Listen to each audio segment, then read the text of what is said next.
offices and the glare of the city lights. Just like that, just that, my life is far better. I decided to chronicle a couple of the days of my life. It was my weekend, and leave it to you to judge how good it is.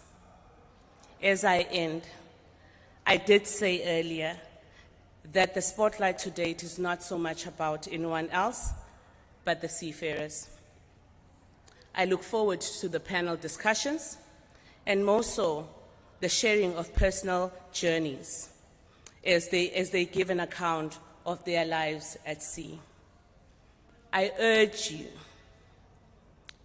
to listen attentively so that we may judge whether those indeed who've been at sea have it better than most of us. Thank you.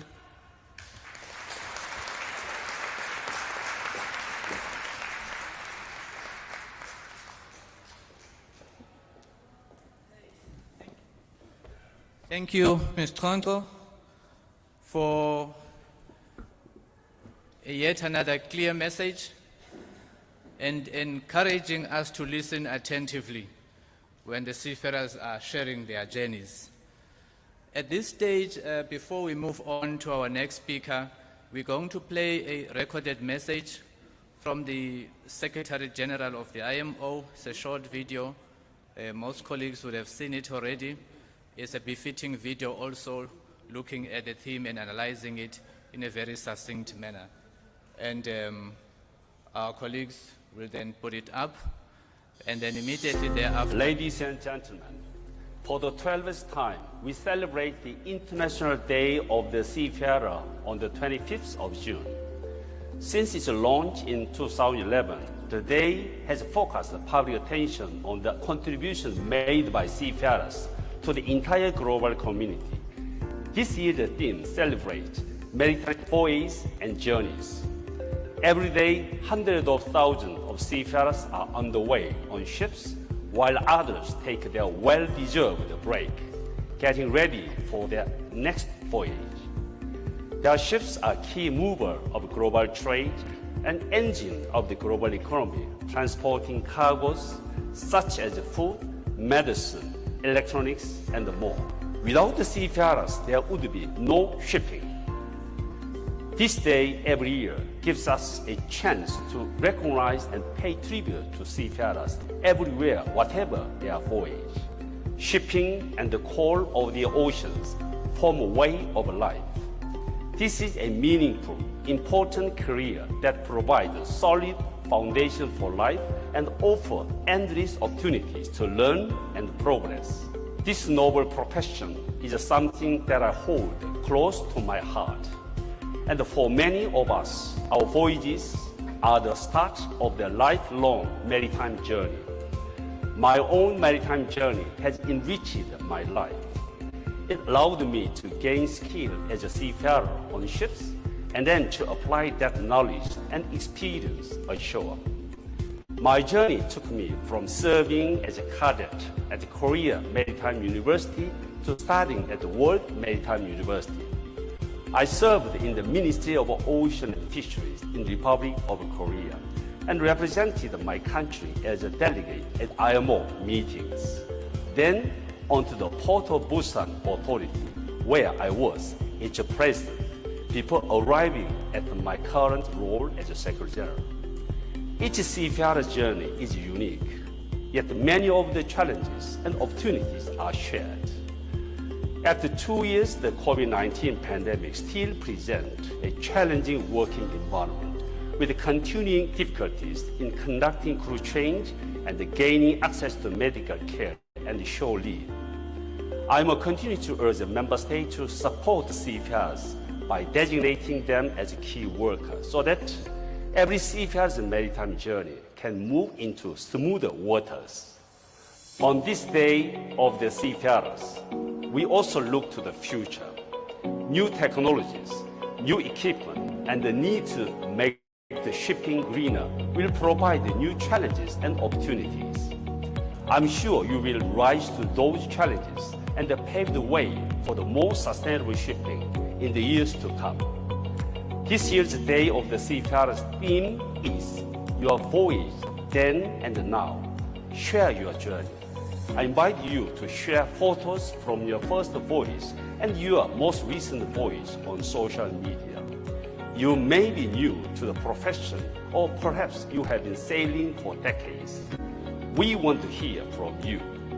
Please tag IMO in your post so we can see how far you have come in your journey and celebrate your progress.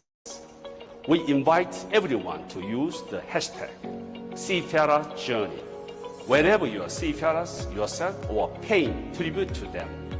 I look forward to seeing your picture, reading your comments, and enjoying our voyage together.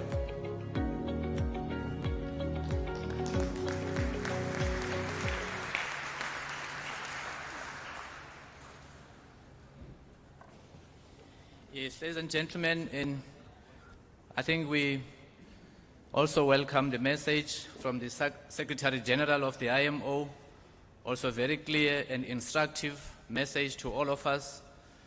As we wrap up the first part of the program, we are now going to call to the stage our last speaker for this session, none other than Dr. Ellenson, the Chief Executive Officer of the Moses Kotane Institute, and also a strategic partner to SAMSA. We've done great work with Moses Kotane in the recent past. It's over to you, Doctor.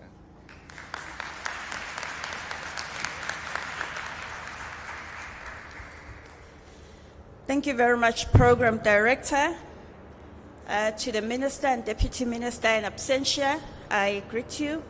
To the board members of SAMSA, of the Moses Kotane Institute, of the Maritime Cluster and the Ports Regulator, to the Acting DG of DOT, Mr. Madia, and to the CEO of SAMSA, Ms. Tongo,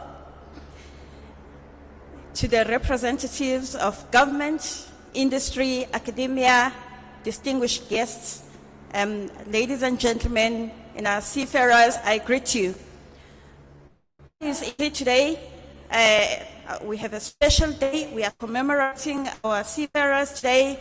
We know that entry to this profession is demanding. We know that they work under different and difficult conditions. We know the sacrifices that they've made in terms of their social life, in terms of their family life. We know the risks and the dangerous environment that they work under.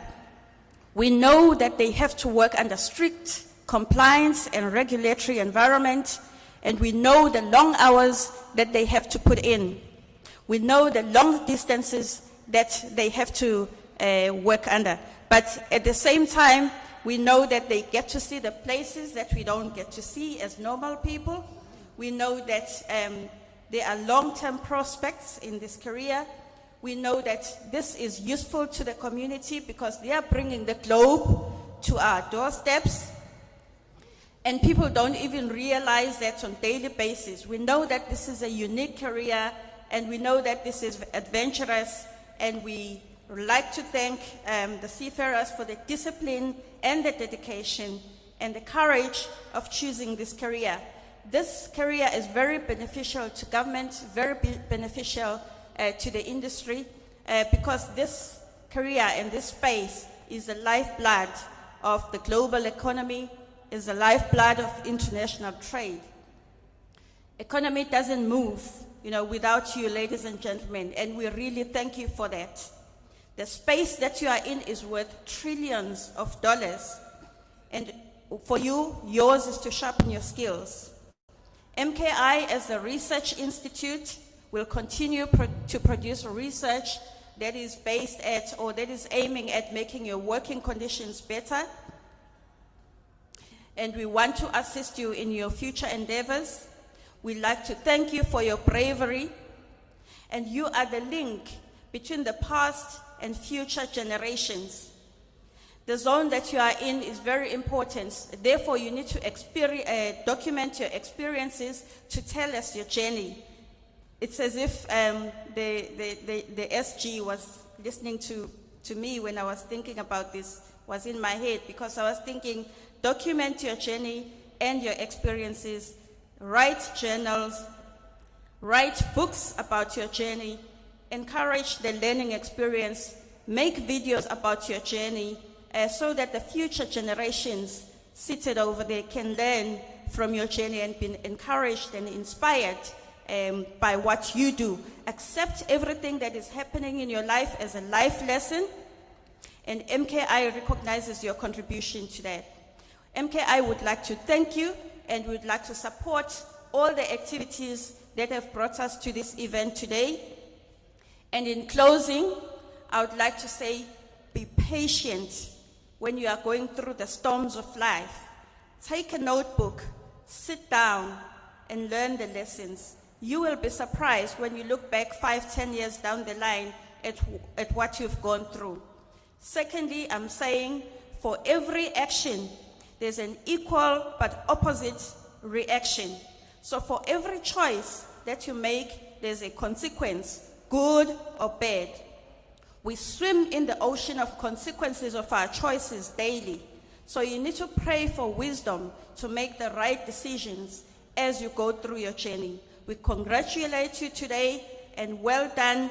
And ladies and gentlemen, let's give them the round of applause. Thank you.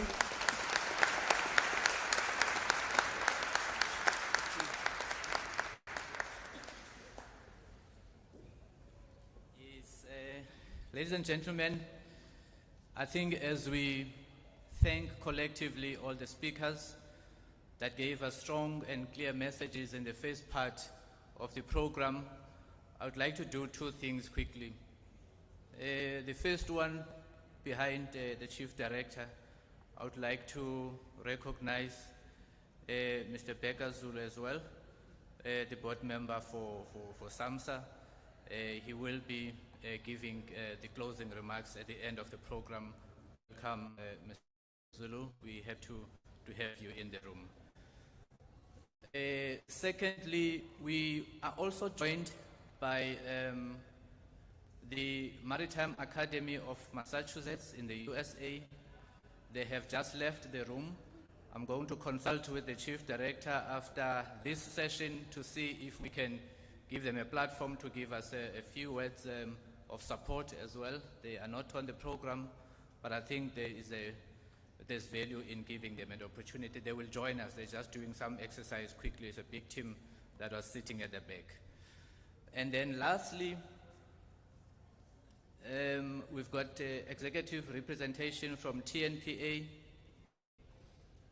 We wish to thank them openly for providing us this venue today.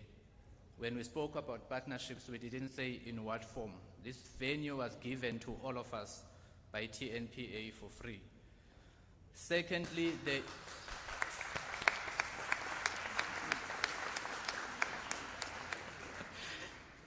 Harbour Master is the first person to clap hands. So thank you, TNPA. You made all of us look good today. I think some of us are also coming to the Port of Durban for the first time. It's a good experience for many of the kids in the room. And then secondly, there's a strong presence of young people. School children today, they are on holiday, but they are here in full school uniform. I think, as Ms. Ndulu was saying earlier on, they must be inspired by what's happening here today. And therefore, I think we should also just give them a big round of applause.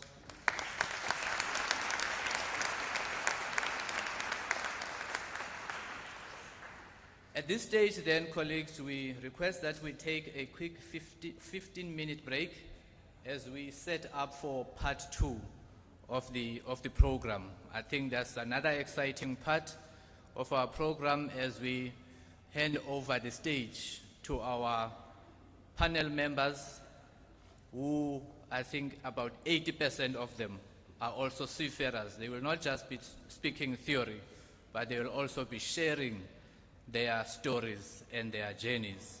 So we're looking forward to part 2 of the program.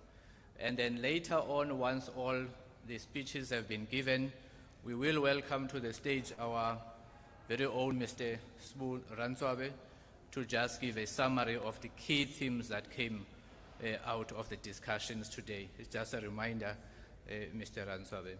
So colleagues, with those few words, we're just asking that we take a 15-minute break as we set up, and then we'll hand over the program to our very own Dr. Langa Dlamini from the Moses Kotane Institute to run the second part of the discussion. Thank you very much.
Sikhawula la kumakamera kanti sike ku-interview yaphela zenzi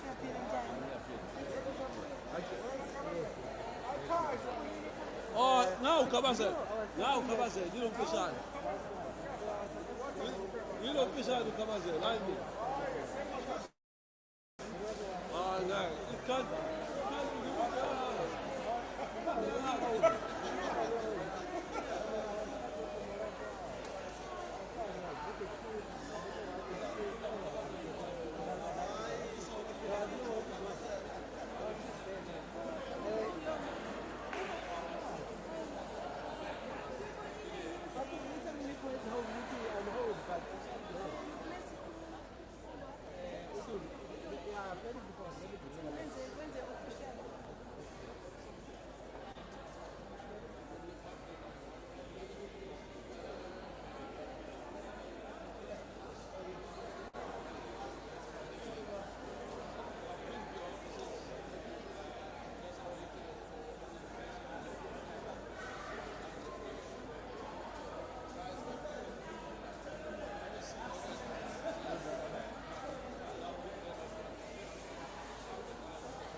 You want to pass me those?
Approach him right lah. How come?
There is a tide in the affairs of men.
Too much, ne?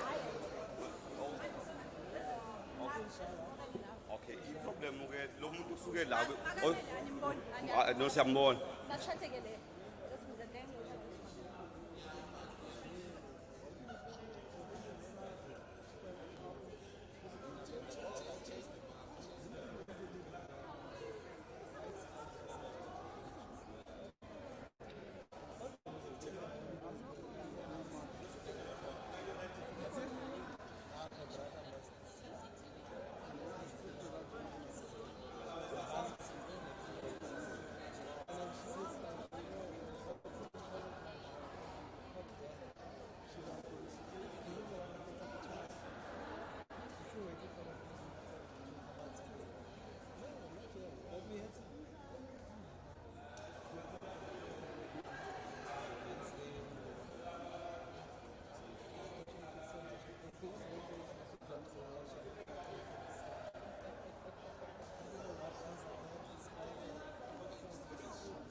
I'm not complaining about those ones.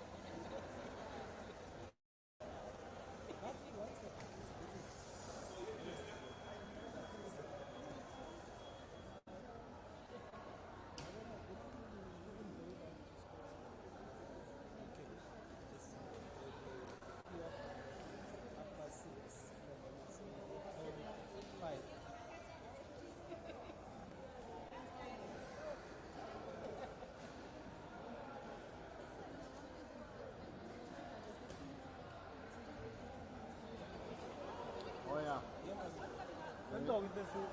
Yes. Kufanele kube kanje from the start.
to start.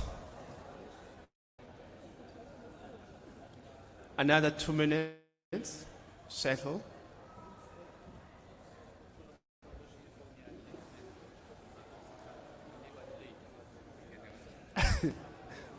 Whilst you're still waiting, something very interesting has happened. Someone left their Samsung phone in the men's toilet that was brought to us by a lady.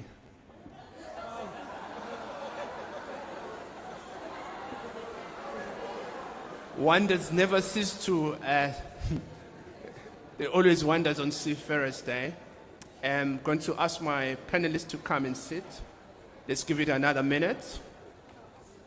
Please, if you have black phone, come and speak to Mr. September. He's right there. The cutest little mask wearing person in this room.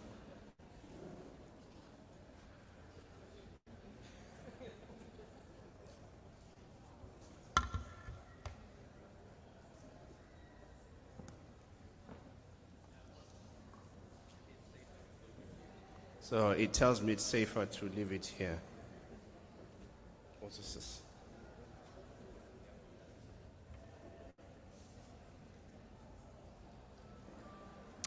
Well, good morning, ladies and gentlemen. My name is Langa Dlamini. I come from Moses Kotane Institute. I'm the executive manager under whom Maritime Force. I exercise oversight over that. But first, let me greet Deputy Minister of Transport, Ms. Sindisiwe Chikunga, board members of SAMSA and Moses Kotane Institute, and eThekwini Maritime Cluster, acting CEO of SAMSA, my CEO. I'll also want to recognize and say respect to Tunzimadia, acting Director General in absentia, acting CEO of SAMSA, Ms. Konko, I have, and CEO of Moses Kotane, Dr. Tandra Ellenson, representatives from provincial and local government, industry, academia, etc., distinguished guests, ladies and gentlemen, last but not least, to welcome our scholars. If we can please give them a round of applause.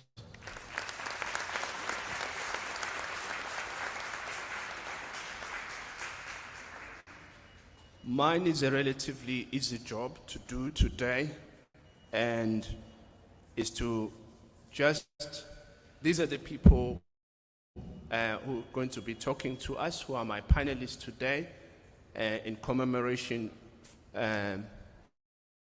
of all the seafarers. But I would just like to give some context very briefly of where we're coming from with seafaring. Seafaring is largely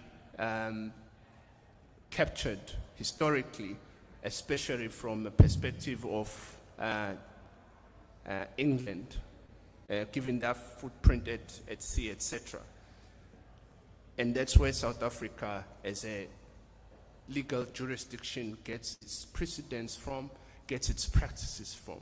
But that's not where it started, needless to point out that. And I want to start where my mama taught me to always start, to make reference to seamen, reference to Psalm 107, verse 23. Some of us set sail upon the sea for faraway ports, transporting our goods from the ship to shore. We were witnesses of God's power out in the ocean deep. We saw breathtaking wonders upon the high seas. When God spoke, he stirred up a storm, lifting high the waves with hurricane winds. Ships were tossed by the swelling sea. rising to the sky, then dropping down to the depths, reeling like drunkards, spinning like tops, everyone at their wits' end, until even experienced sailors despaired of life, cringing in terror. Then we cried out, "Lord, help us, rescue us," and he did. God stilled the storm, calmed the waves, and he hushed the hurricane winds to only a whisper. We were so relieved, so glad, as he guided us safely to the harbor in a quiet haven. So that's how far back the recording and sailing has been a subject of many, many poems and speeches, just as you have heard, dating back to the days of the Bible. But like I said, I think it's quite important for us to have some kind of idea of where this practice in recent years comes from and why it is so important to commemorate seafarers of today. And in the context of shipping, we also need to take cognizance of how much work still needs to be done when it comes to seafaring. In shipping terms, any precedent that's created in 40, 50 years is still new. And Ross agrees. So I'm going to read something from the judgment to give you an idea of how seamen have been looked at. And this is just a story in the Harden versus Gordon. It's a 1954 case, in case you think it was that old. Just to give you a perspective of how the seaman has been looked at. The court was actually speaking positively about seamen, trying to emphasize why they should be taken care of, why they should be thought at as important as we do today. But the underlying thought about why they should be preferred was wrong, and there's still a need for it to be corrected. Listen to this. He says, talking about the seamen and their lifestyle and their susceptibility to sickness. This was a case that was dealing with whether or not this guy should be allowed portion of his pension fund, if I can put it like that. So, say, in dealing with the seamen, the court says, you must consider that they are generally poor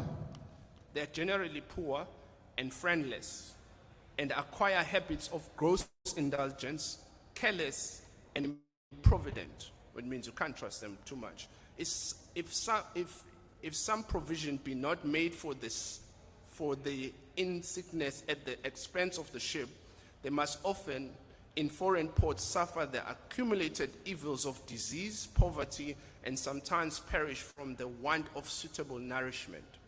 There's another case before that speak of a seaman as stupid, naive, people who can't enter contracts by themselves. So that is the general perception that you have had of how ship owners in particular, or the masters of the employers of seamen, have looked at them. And this is a perspective that needs to change, and it is changing.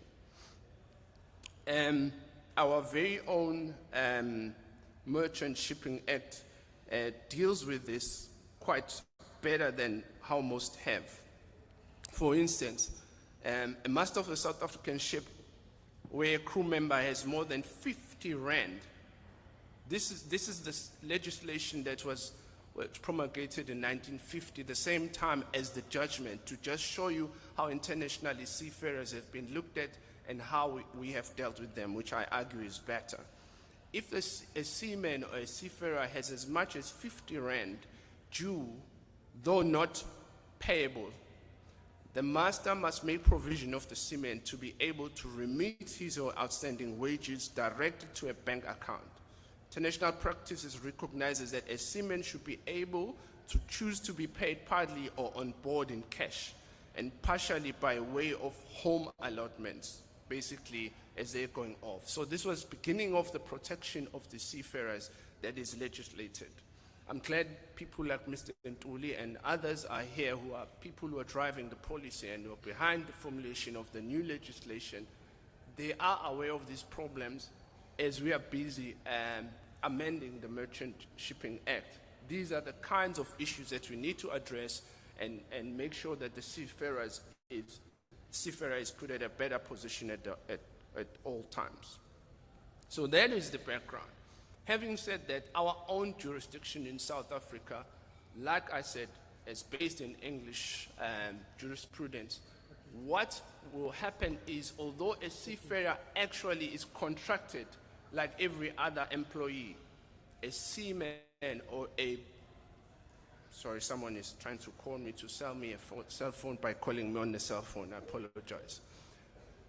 What will actually happen is that somebody would contract like every other employee, but the courts and the practice recognizes fully that a seafarer actually serves the ship.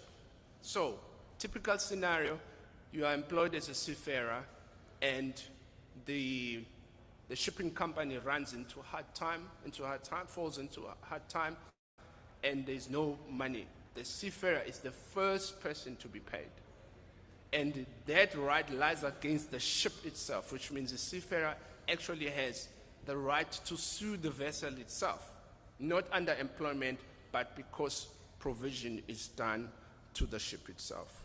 So, without further ado, that is the background that I needed to have given against what we are here today for, and I will move on to really listen keenly to the people that we are going to be having here today. So, Mr. September, as he has dutifully told me what it is that I need to do, my first panelist is going to be Ubaba Tobela Qabu.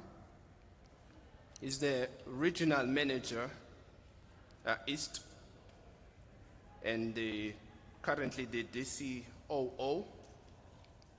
He has spent 7 years at sea with Unicorn Shipping, 5 years as a ship surveyor with SAMSA, 6 years as a principal officer, 2 years as a regional manager. Career, vice chairperson of the IOMOU, 2016, and MNG, 200 Young SA. Carries legal expertise with him and key strengths, experience in oil and chemical tankers, handwork driven, teamwork. That's his core values. So without further ado, I'm going to ask Mr. Qabu to come and give us his Seafarer's journey. Please can we give him a warm Seafarer's round of applause.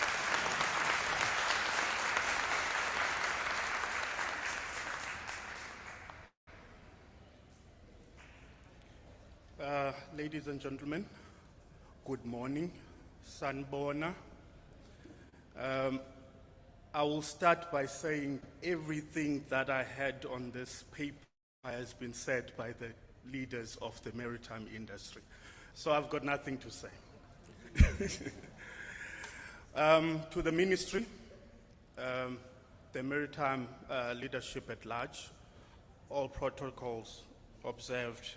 Ladies and gentlemen, under the theme, Your Voyage Then and Now, Share Your Journey, because everything that I stand for SAMSA as a custodian of Seafarers Registry, a custodian of STCW, where we look at OHS, the welfare of seafarers, has all been said. And I would welcome any query and any question that will come my side. And I will stand here and support the position of SAMSA, which has been led by our acting chairperson. Ladies and gentlemen, let me just probably share my part of seagoing career. And thank you to Program Director, and thank you to Dr. Dlamini. And I think Dr. Dlamini will come from a very same upbringing, let alone I'm not yet a doctor, but I hope I will be there one day.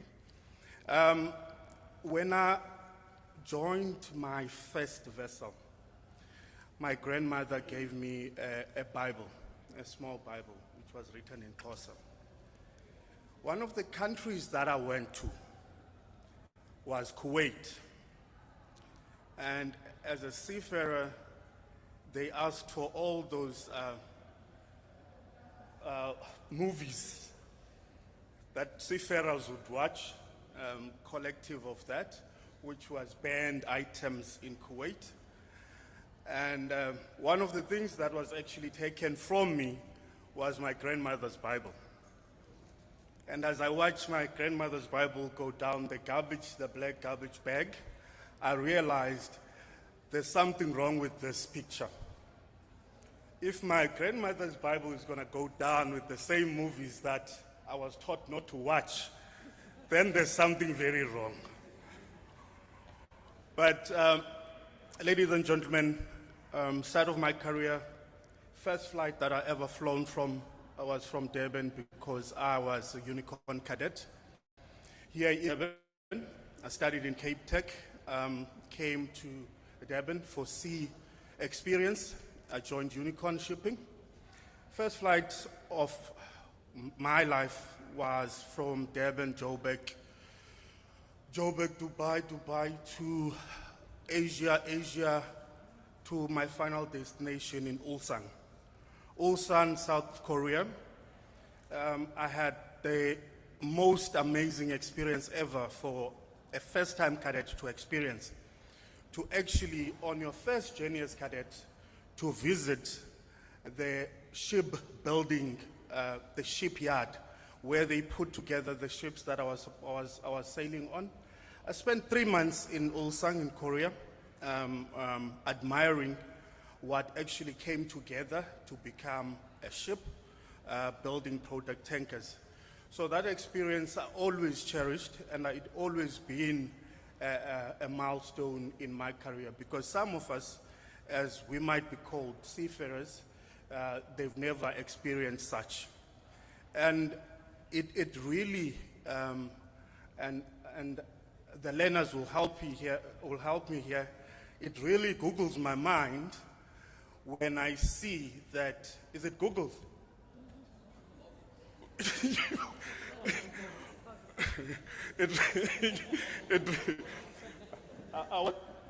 Guys, help me out. It really boggles my mind to see from the time of when I started my sea career, there still are lesser shipping companies in South Africa. For me, from the list that was there, from the background that I came from, we struggled to actually find a berth which is give you experiential training. Now, the thing that I'm struggling with and the thing that I'm trying to figure out, and it comes as a challenge to all of us and leaders of the maritime industry, is that how are we then filling up this beautiful place with the youngsters where we still have a bottleneck, where we feel that at some point, where I am as well part of the delegation that attend the IMO, being part of the leadership of the MOUs, which is West and East, Vice Chairperson of the Indian Ocean MOU, being part of the coastal state, the skill set that was still missing in South Africa. There's a lot of skill sets that are missing in South Africa, of which we're not balancing. Now, my problem with that is either it's something that we're doing wrong, or either we're doing same thing over and over and expecting a different outcome. Yes, we'll carry on and be the custodian of STCW. Yes, we'll carry on and look after welfare of seafarers and reposition OHS, how seafarers live on board, listen to seafarers when they have problems, take investigations when things are happening. We can only coordinate as SAMSA, and we can only look up on the ministry and say, but what is it that we're saying South African youngsters, South African future, maritime future can look up to. And to me, ladies and gentlemen, I'll finish by saying, as I celebrate the Day of Seafarers and salute the seafarers across the globe, it is important that we invest in the future maritime generation. I thank you.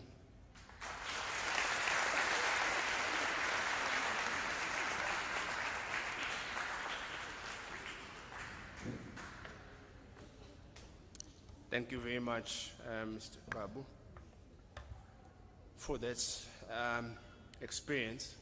And I'm sure young people are listening and saying, don't worry, your grandmother's Bible won't be taken. Yeah. Thank you for that. I don't know if we are ready for Ms. Teresa Williams, but can I please ask, whilst you're doing that, to call the phone that was lost is ringing now, and it's becoming awkward. The phone that was found in the men's toilet by a woman, that phone is still here. And where was I before the phone rang? I was saying I'm going to introduce Ross, who really does not. I look at this guy's bio and I just freaked out and lost my sleep. This guy has been to 75 countries. And when I ask him properly, it says probably 90, but he just thought it was easier to say 75. So my real jealousy came in. If I was him, that's how many nights I would have avoided listening to crying babies at night. That's besides looking at the world and enjoying myself. He comes from MSC. He's an MD of MSC Cruises. His name is Ross Falk. He's responsible for growing cruising markets in South Africa. Ross joined MSC Cruises in 2015 and with a background from KPMG, and he's traveled extensively, and he has extensive experience and passion over about all these weird and wonderful things that he is, and I'm jealous about. He also speaks English, Afrikaans. Boys, awusondela zobatshela ukuthi uthini. Please give Ross a round of applause.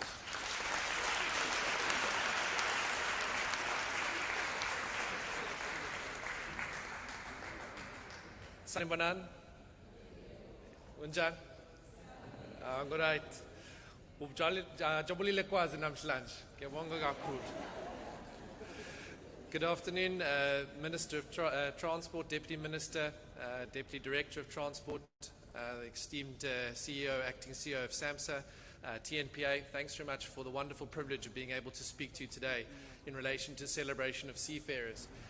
And I have to possibly start off with a bit of a story around how proud and respectful I am of seafarers. And it started at the beginning of COVID in 2020 in March, where I had the privilege of trying to find a home for 4,500 crew members, both South African and international, in South Africa and around the world.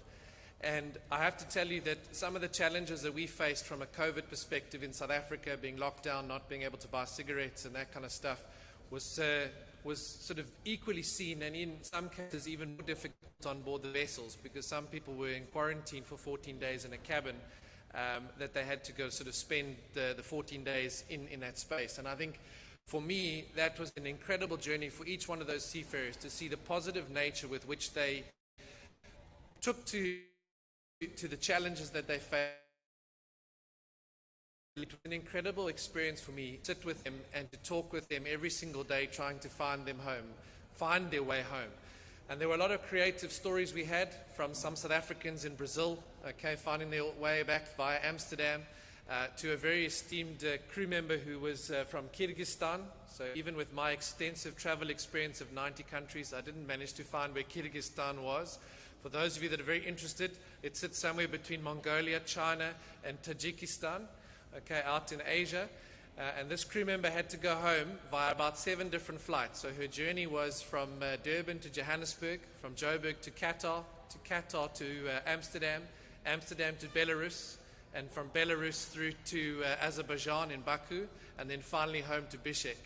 Okay, all of 5 days worth of travel, and it was an incredible journey for us to try and get her home. But again, I celebrate the fact that the seafarers, and in particular, I have to tell you that some of the best seafarers to find their way home were South Africans. And I was incredibly proud working for an international organization that employed about 25,000 crew members, that the South Africans were by far the nicest, most diligent and respectful people I've ever had the privilege of working with on board our vessels.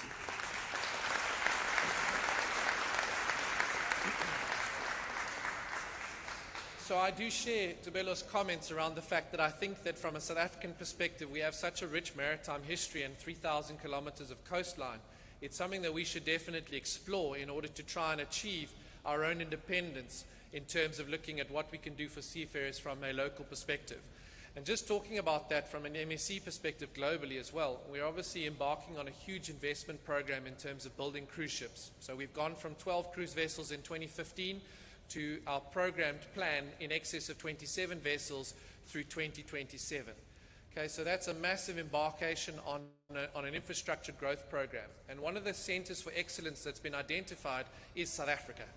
So we've opened up the Shosholoza Ocean Academy here in Durban, and Shosholoza Ocean Academy's primary goal is to place South Africans, in particular from previously disadvantaged communities, on board our vessels globally to ensure that they have employment and to place South Africa as a footprint for the maritime sector. And I think that's something for us to be very proud of in terms of the fact that there are only 7 other schools identified as a hub, okay, and South Africa was one of them.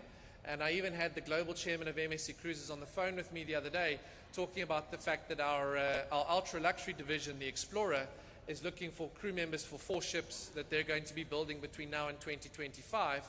And one of the areas that they were focusing on is from a South African perspective. I think that the flow-through and the collaboration between business and SAMSA and the Department of Transport is hugely important.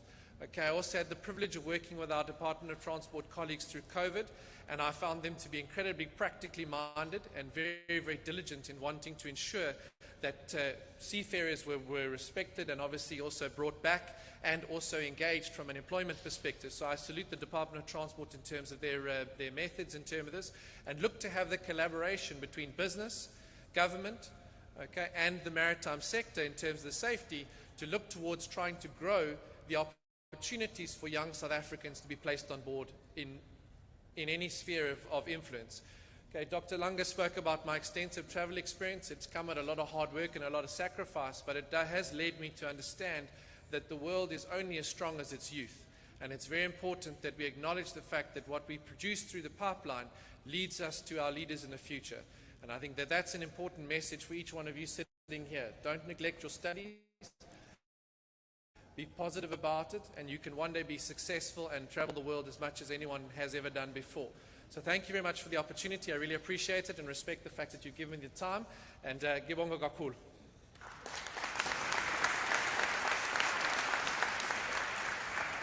Thank you, Mr. Falk. Contrary to popular belief that South African seafarers are prima donnas on ship they're demanding, you heard it live from the horse's mouth. Please give yourself another warm hand of applause.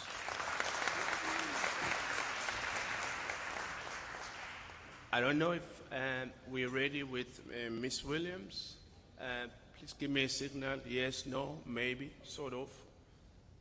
Oh, they're saying yes. So our next speaker is Teresa Williams. She is going to be joining us online. And as soon as this thing turns and plays game with me, yes, it does. Miss Williams has been in the industry for more than 25 years. She hails from Cape Town, northern suburb. She's the recipient of the TNPA bursary through which she pursued an NHD, Maritime Studies at the Cape Peninsula University of Technology.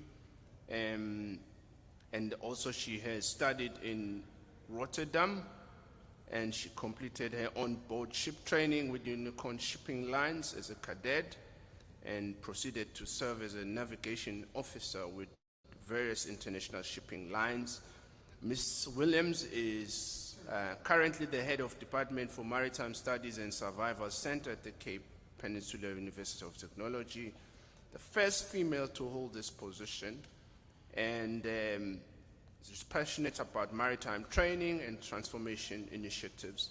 Ms. Williams plays an active role in the recruitment, mentorship, and coaching of seagoing trainee officers, especially females in the industry.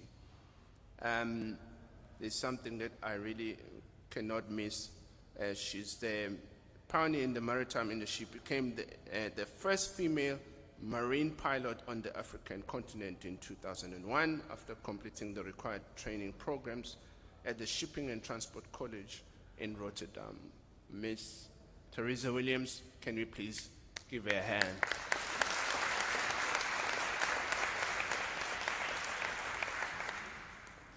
Thank you very much, Dr. Langa, and good morning, everyone. There's a bit of a delay between the live feed and from where I am. Am I audible? Can you see me? Can you see my presentation? Just give me a sign, please.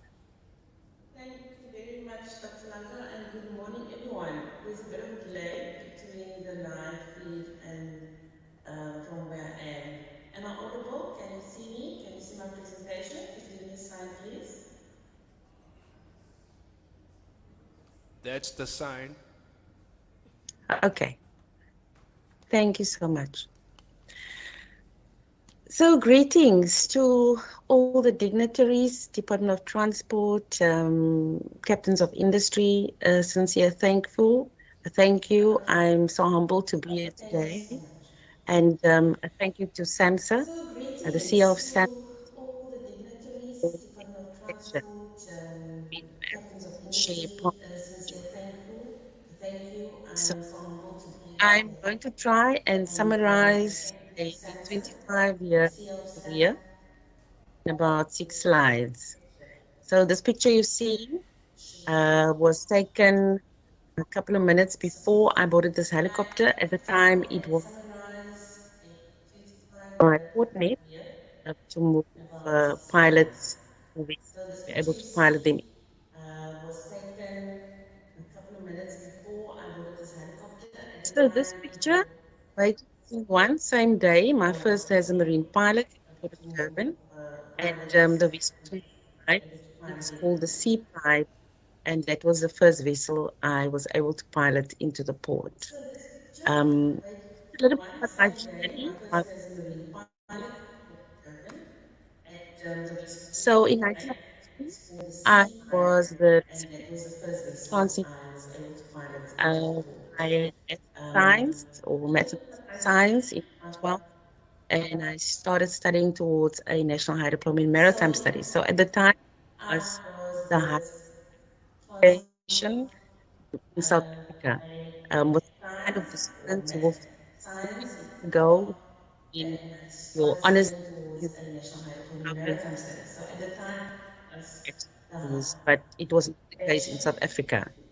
I'm sure if there was a bachelor degree at the time, I would have studied it. Nevertheless, I was placed with Unicorn Science to be able to carry out my internship or cadetship. My cadet was based in containers, tankers, and that was about 18 months. 18 months sea time in terms of one's life. Because you go to sea for 4 months or 6 months at a time, you come home, you have a couple of months, things happen at home, in the family, can stretch at some time.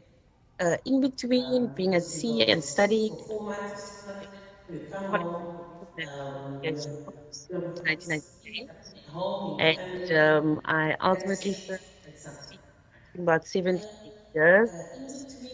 I still go to sea from time to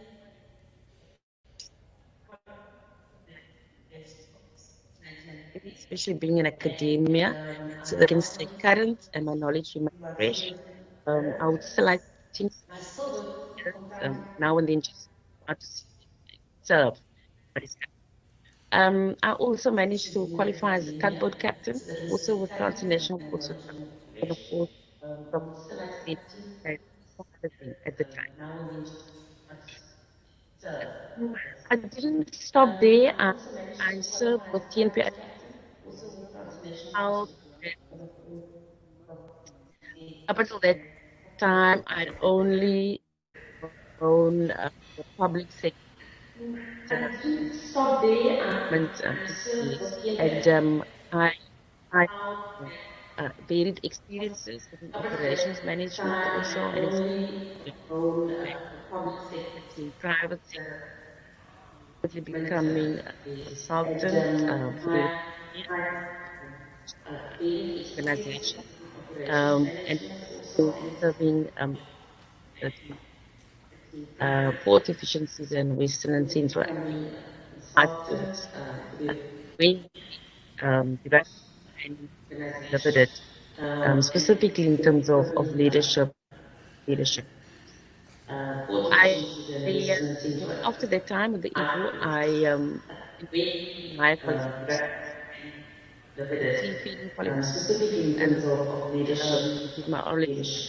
exam, I, after that time with the relation Igbo, certificate of competence, and my just got appointed CP at department of at a time in this department sector at the University of Technology. I that what instilled in me the experience of the team MBA, my doctorate in leadership, really all going well.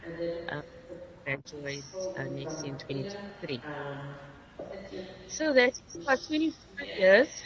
And I want to say, youngsters, especially the youngsters today, you guys are really the next generation and our future.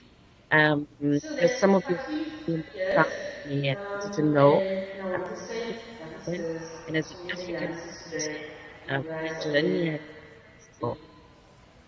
but I need to reflect a bit. I need to go a little further and still talk my actual story and the foundation and where it started. Because I cannot have do all of that as though I'm maybe creating fish outside.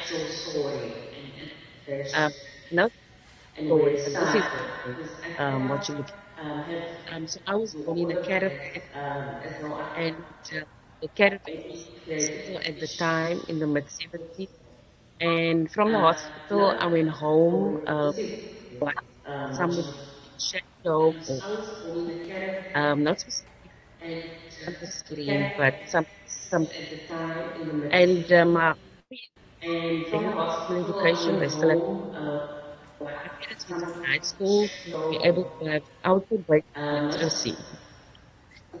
At the time, in the circumstances I've heard, young age, my mom taught me how to sew clothes, sewing, to help my. And I was selling my stuff in markets, going to school in the my stuff and going to sell at the station. I don't know what pocket money is. And even when I was studying at stability, for me to be able to travel, I needed to sew some clothing. Am I still audible? I don't know what pocket money is. And even when I was studying at stability, for me to be able to travel, I needed to sew some clothing. Am I still audible? And so grade 12 came and I had maths and physics. Yes, you are, Teresa, and although there was from an time to opportunity time you're from breaking Transnet intermittently, but for me it's to good. be able Please to proceed. study and relieve some pressure from my parents at home. And I took the opportunity. Am I still audible? Can somebody tell me if I'm still audible? For me to be able to study and relieve some pressure from my parents at home. And I took the opportunity. Am I still audible? Can somebody tell me if I'm still audible? Very well, you are. You can proceed. Okay, thank you. And so I was given that opportunity and I grabbed the Yes, Teresa, opportunity, you're even audible. though I'm not a swimmer. I only started swimming Can you? lessons about 5 or 6 years ago. Even though English, I might sound all fancy today, but it's very much my second language. And I'm also from a non-seafaring family. I'm still the only seafarer in my family. Um, and other challenges when I went to sea, eventually, I had some mental health challenges linked to, I'd say, the loneliness of being at sea, and very, very few females, very few Black females, such as myself, people that I could really reach out to and whose knowledge and experience I could tap into. But through all of that, and all the odds stacked against me, because that is my story. That's what my story is about. It's about defeating the odds. I had a very big dream from a very young age that I wanted to see what lies beyond Table Mountain. And I made a choice. This one opportunity I was given, I really grabbed it. From a young age and being alone at sea, sometimes very much the only female, I had to learn self-leadership very, very early on, how to lead my life, lead myself, because I also became very much aware that I needed to make it, so that others who look like me, sound like me, who come from the same kind of experiences that I had, or somebody who just dreams big, will be able to follow in my footsteps. So I'm very centered. I definitely cannot say that I've done all this by myself. There's no way. I've had a lot of help. God has been my anchor. And I've also had a lot of mentorship and definitely coaching along the way. Strangely, today I feel a bit nostalgic. It's the first time I needed to really reflect back and tell my story like this. I have told it before in different contexts, but as I'm listening to myself today, it's what a path it has indeed been. The moral of the story is, in terms of being able to move beyond the circumstances of my birth and all the challenges, is definitely education has been key on my journey. And I know it's not for everybody. Some people are just natural born entrepreneurs and serial entrepreneurs. But for me, it has definitely been the key. So let us talk a bit about that in terms of the next generation. So in my role as head of maritime at CPUT, we have a number of programs. So I don't just want to talk about CPUT and Durban University of Technology, Nelson Mandela University of Technology, or the various TVETs that's also offering maritime. But in general, the programs available are bachelor degrees now of nautical science. The offering only started about 3 years ago across the various institutions. So it's good to have been able to see those changes and be part of those changes. Bachelor of Marine Engineering. So the youngsters today who are thinking of, studying towards a degree in nautical science or marine engineering, it's not too late. It's June now. You need to stay focused. You need to pull up your socks in terms of pure maths and physical science. And these are the entry requirements. There are also postgraduate qualifications for those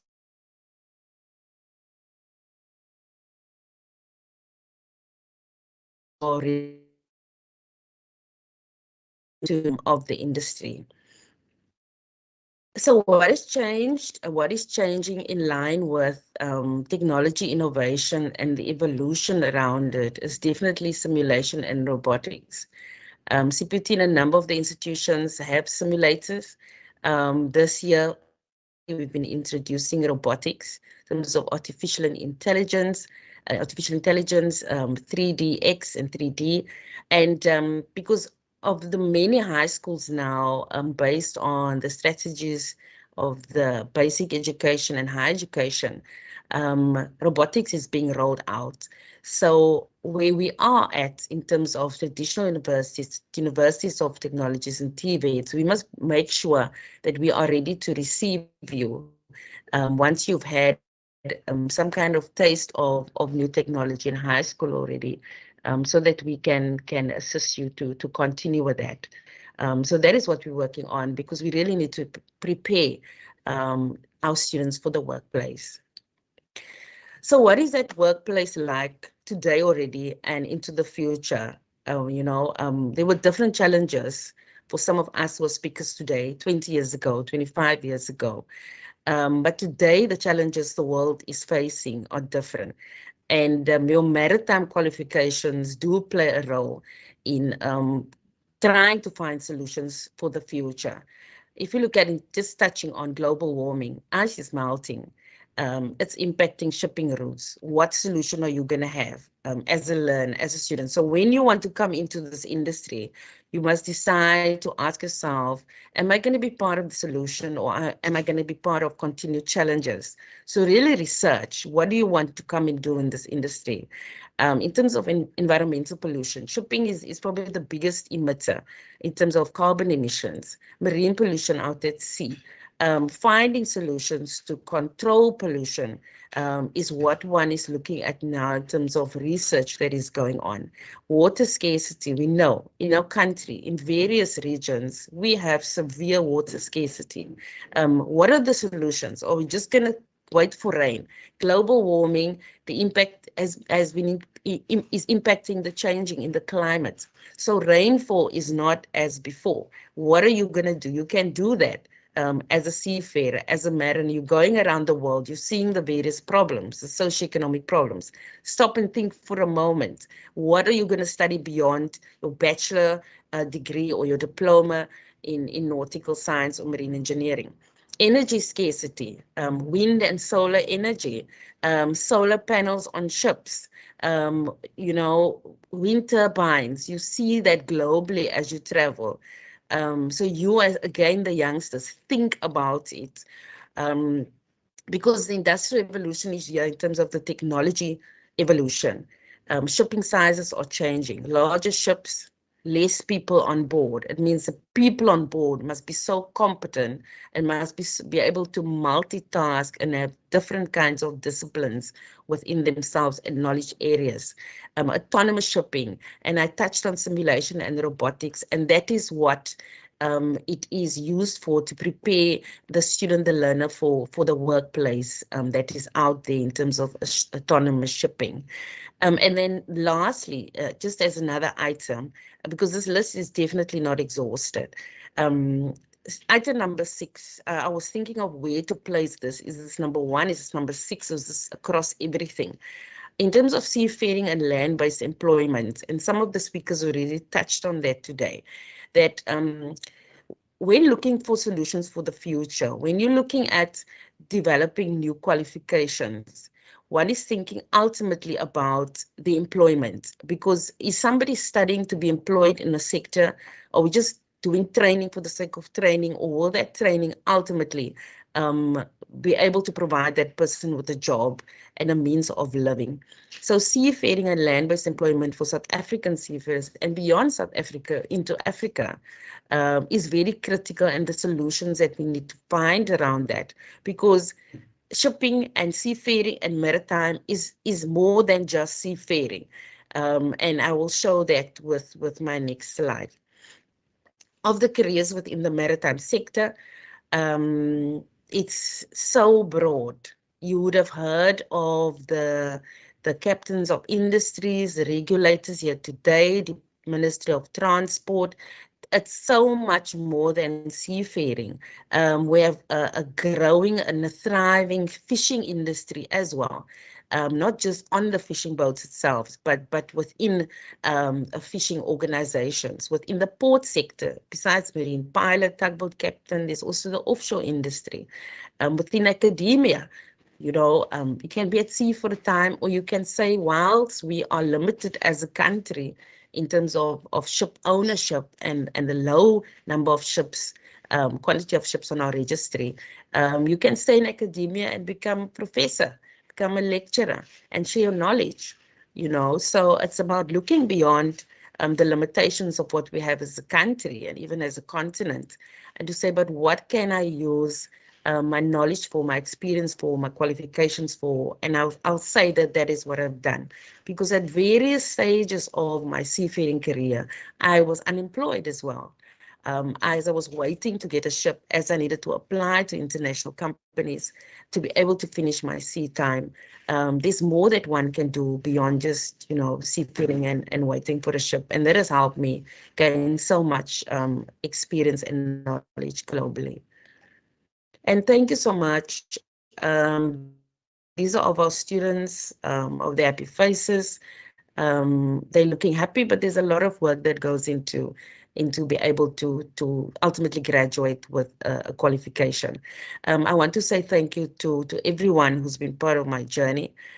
Definitely my parents, who's been exceptionally supportive, my community, even though they didn't always understand what is this thing called being a sailor, and I needing to explain over and over. But I had so much support. I had support from my educators as well, Transnet, SAMSA, the industry at large, who's been there, really supporting me, edging me on. My colleagues, many are in the room across the support sector, into the Ministry of Transport. I thank you so much.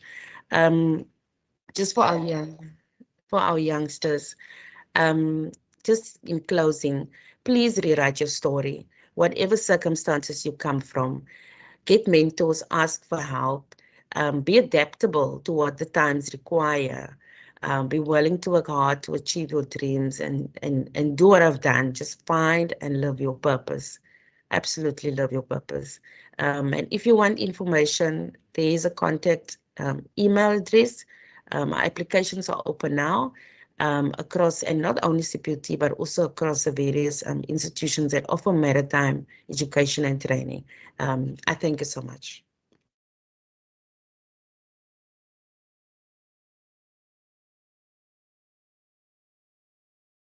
Institutions that offer maritime education and training. I thank you so much. Thank you, Teresa. Thank you very much. It's the running theme. The CEO of Moses Kotane, Dr. Ellen Sin, said, write the theme. We thank you very much for that, Teresa. I'm just going to use my powers as the guy who holds the microphone.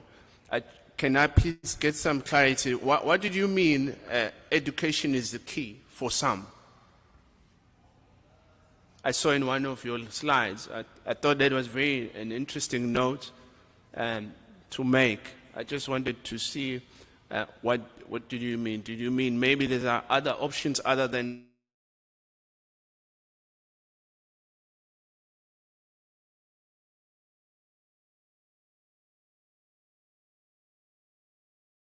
push that on somebody? Because ultimately somebody needs to decide whether education is the key. Education has been my key. It has been my key out of very difficult circumstances of birth. At every juncture of my life, people asked me for qualifications. Being a woman and also being Black, I have needed to also prove myself in so many ways. I could have had the knowledge, I could have had the experience, but I've been asked, show us your qualifications. So I want to encourage people, even if you have the knowledge, even if you have the skills, even if you have the feeling of things, go and get that piece of paper because it is actually necessary. The other group of people, for example, your Bill Gates or some people who've done amazing things in technology didn't finish or complete the bachelor qualifications at university, and they've done amazing things in life. So I don't want to write off a group of people who feel they are entrepreneurs, born with an idea, and they want that idea to come into fruition. But I would still even ask those who say, who doesn't want to pursue a traditional qualification, get mentors, ask people how they did it, ask what are the challenges.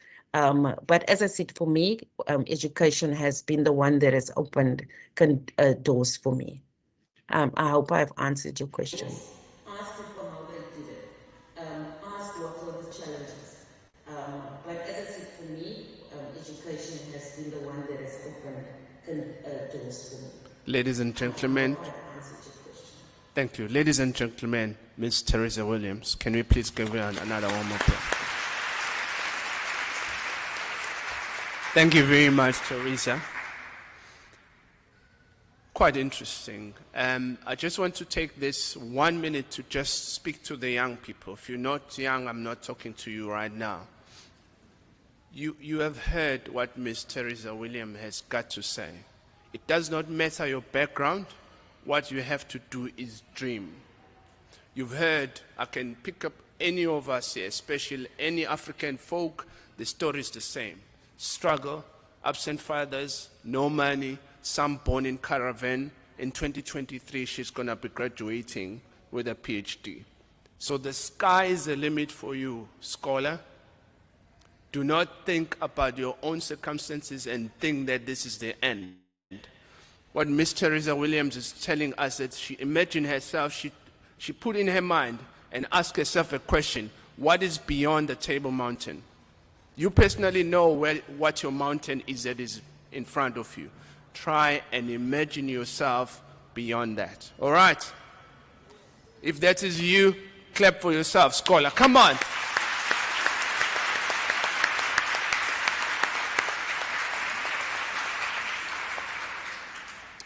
Thank you very much. The question that I asked at the end is very important because people need to put that in context. I'll come to it now. My next speaker is Miss Kumontla. Kumo-tla to the Zulus. It's not Kumontla. It's Kumo-tla. Two different things. She's someone who's passionate for empowerment of women and youth and spent more than 30 years in pursuit of that objective. And that is how she represents 1,000 women who are now co-owners of business in the maritime sector as well as business owners in oil and energy sectors. She derives joy and fulfillment in her role as a life coach. And this is where this was going. It's not just education, there's business as well. Ladies and gentlemen, a warm welcome to Ms. Kumontla.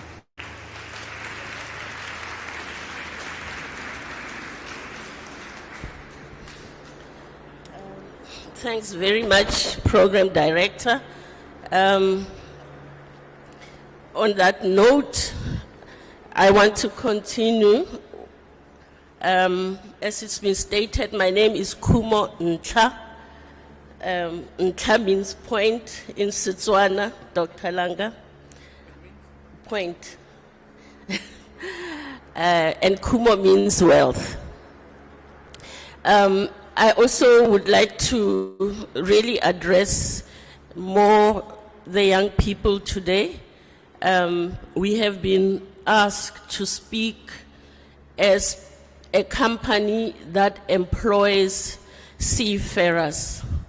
And I would like to start by putting it out there that I'm not a seafarer, I am a businesswoman. So I'm going to ask Vanessa to help me. Vanessa is one of our financial gurus at Linson Nambi, but she's also now becoming our IT specialist to assist. We did a survey in Linson Nambi in the past week of our employees in celebration of the Seafarers Day. So we would like to really salute all seafarers across the country and across the globe. One of the young people I spoke to today was, what is this event about? What are we doing here? Are we here to be inspired or what? So I think maybe we were not so clear to some of the students that today we want to salute you. We want to make the world to stop for a minute to acknowledge the good work that seafarers do. For myself, as a business person who came into this industry about 4 years ago, I was shocked at a life that exists outside of the general knowledge of South Africans.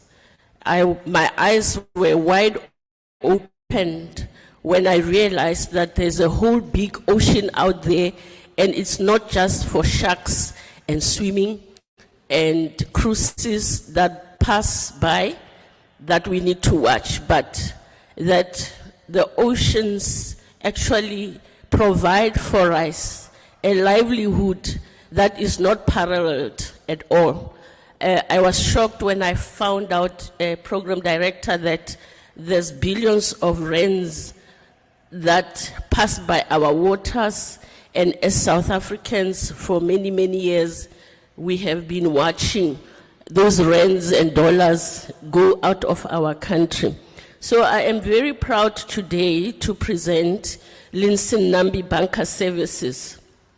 Not because it's a new company, but it's a company that comes from what was just described now. Services. A passion, a dream, a desire to see change.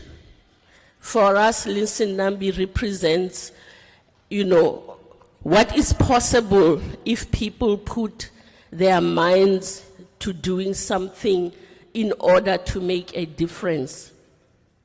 So this organization was started in 2008, and it was started from scratch by some of the team members who continue to be part of our company.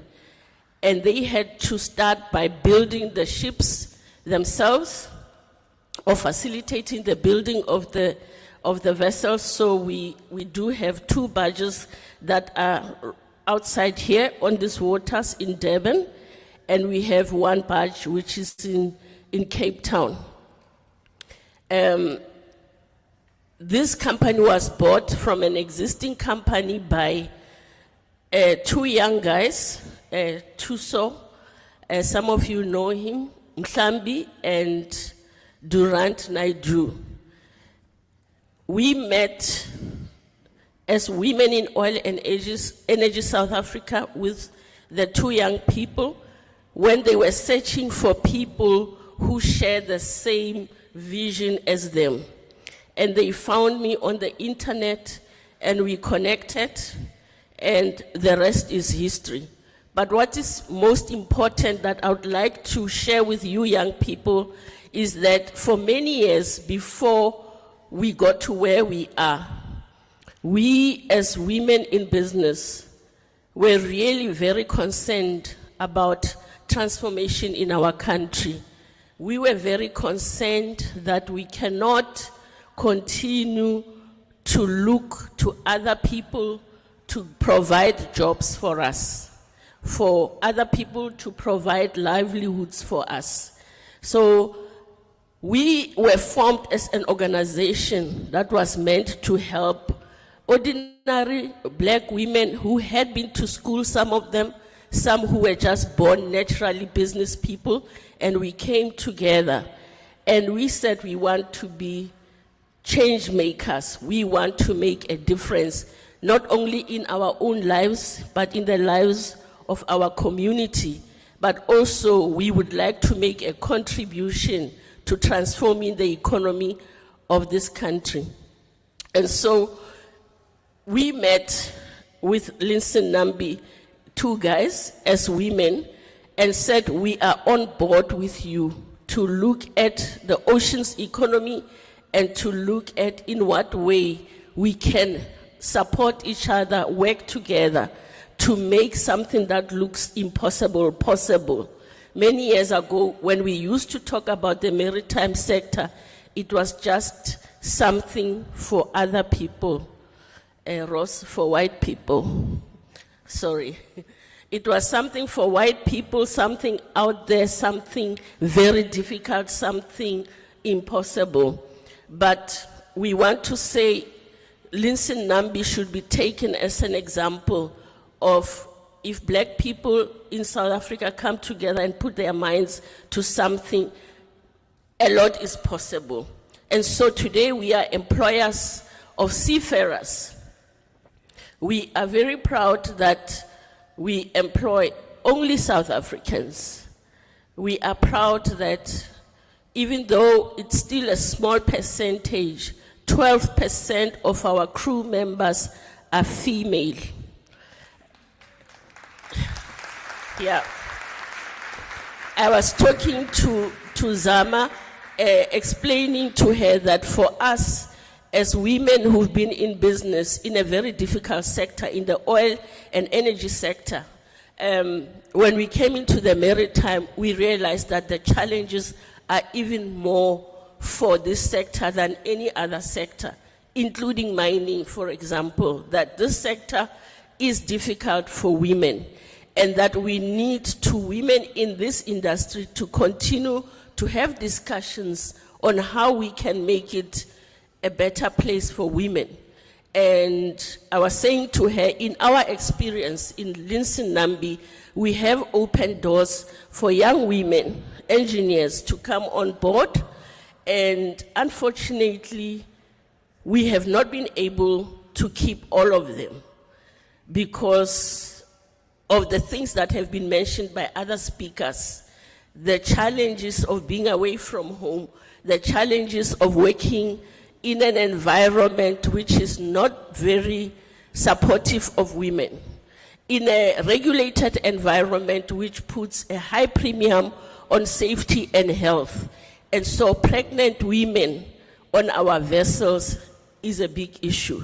The first letter I got as a director in Linson Nambi was from a young woman who had been employed on our vessel, and she became pregnant. And she had to be told that she couldn't carry on because of the safety issues and the regulations. I got a letter in Johannesburg from this lady saying, Mentla, you are an activist, you say you empower women, and here I am now being sent home. And it was a letter that was painful to respond to because we had to say to her, for safety reasons, we cannot allow you to take a risk with pregnancy on the vessels. And so the question is still important on how do we support women on vessels. Maybe my learned colleagues will talk about it, and because you are experiencing that. But what I want to really say about all these young people sitting here, and we've met you, some of you during tea time and invited you. We have said Linson Nambi does take in learners every year. And we are very happy to say that we remain committed to also young girls to come on board. And we pride ourselves in making sure that anybody who comes through our doors is committed to growth, personally is committed to the growth of the company, is committed to education. So everybody who wants to do any developmental work is 100% supported. Vanessa is busy with her masters. We have employees who are busy with PhDs in the sector. And so education and development of young people is very important to us. But most importantly, we spend time encouraging all of us to share a vision of being participants in the company, of being participants not only in the company, but in the industry as a whole. One of the things that amazed me today was Vanessa was saying she would like to be part of the organizing committee of such events. She's a great organizer. And she was already saying, how can I contribute beyond Linson Nambi and be part of organizing the industry? So it just shows you who we are and what we stand for. So we have a brief clip from one of our young people, and we will just play that. It's 1 minute so that you hear from our employee.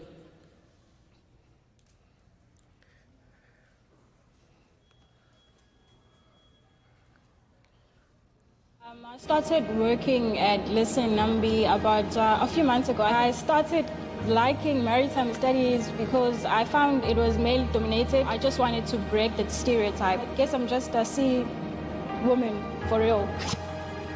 I'm currently here as a trainee mate. I'm basically the one that's overseeing. The crew is wearing full PPE whenever we're going to conduct a job, also ensuring that all the safety equipment on board is in good condition. It's a learning process all the time because you get to meet different nationalities, different people almost each and every day. And the one thing I like about the company is the empowering women. That will help in order to make other women have more interest in the maritime industry, that we're actually in this and we're succeeding, so it's going to get more women to be more involved in the industry as well. I see myself as a barge master at Linson Nambi, and there's actually a phrase in isiZulu, which is my native language, and it says imbogodo. So it basically means a strong, unbreakable spirit of a woman. So that's exactly what we are. We're unbreakable, and we're here in the industry to rise up as women. My name is Jevon Rust, and I serve. Thank you very much. We just wanted you to hear from one of our seafarers. I would like to conclude by sharing something with the young people in particular. Many years ago, when we were young, and some of you, Ross was talking about the places he traveled to in the industry. I wasn't in the industry, but in my job of empowering women and fighting against apartheid, one of the books I came across was a book that I would like you to Google and maybe at some point read. It's called Two Dogs and Freedom.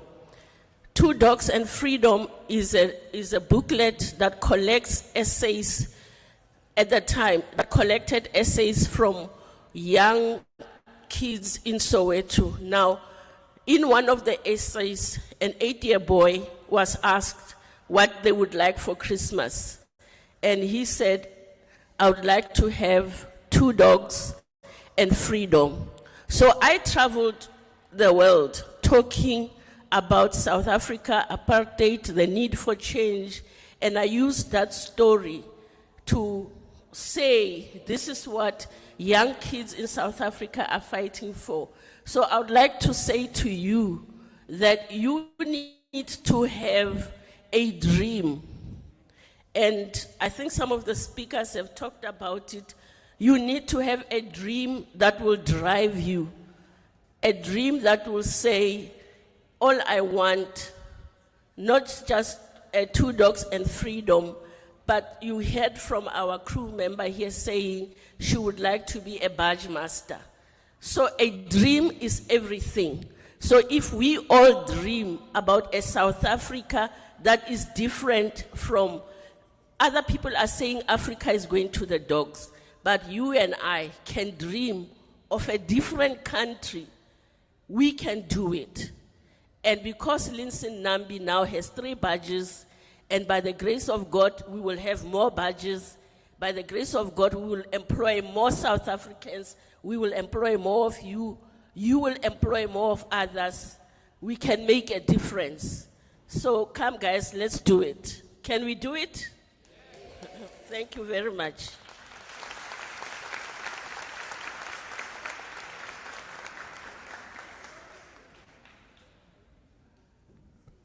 Ladies and gentlemen, Miss Kumontla, another. Come on!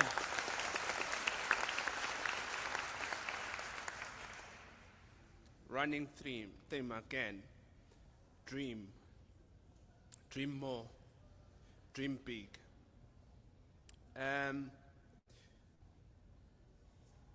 My next speaker is Makosi Mtiana, a mother, a wife, chief officer. In case you think she was being frivolous, those are 2 things that don't go together quite quickly.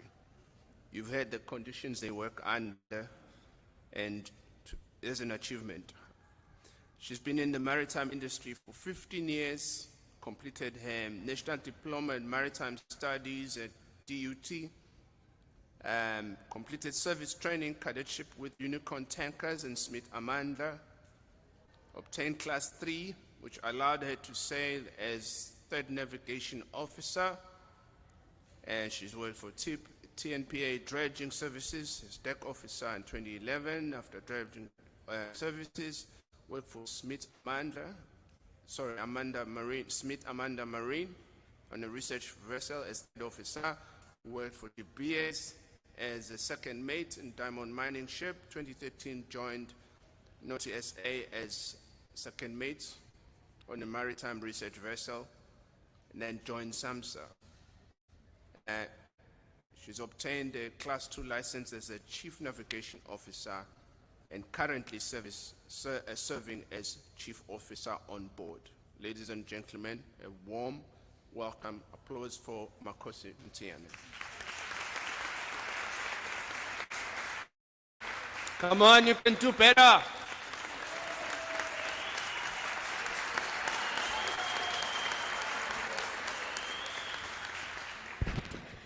Thank you very much, Dr. Dlamini.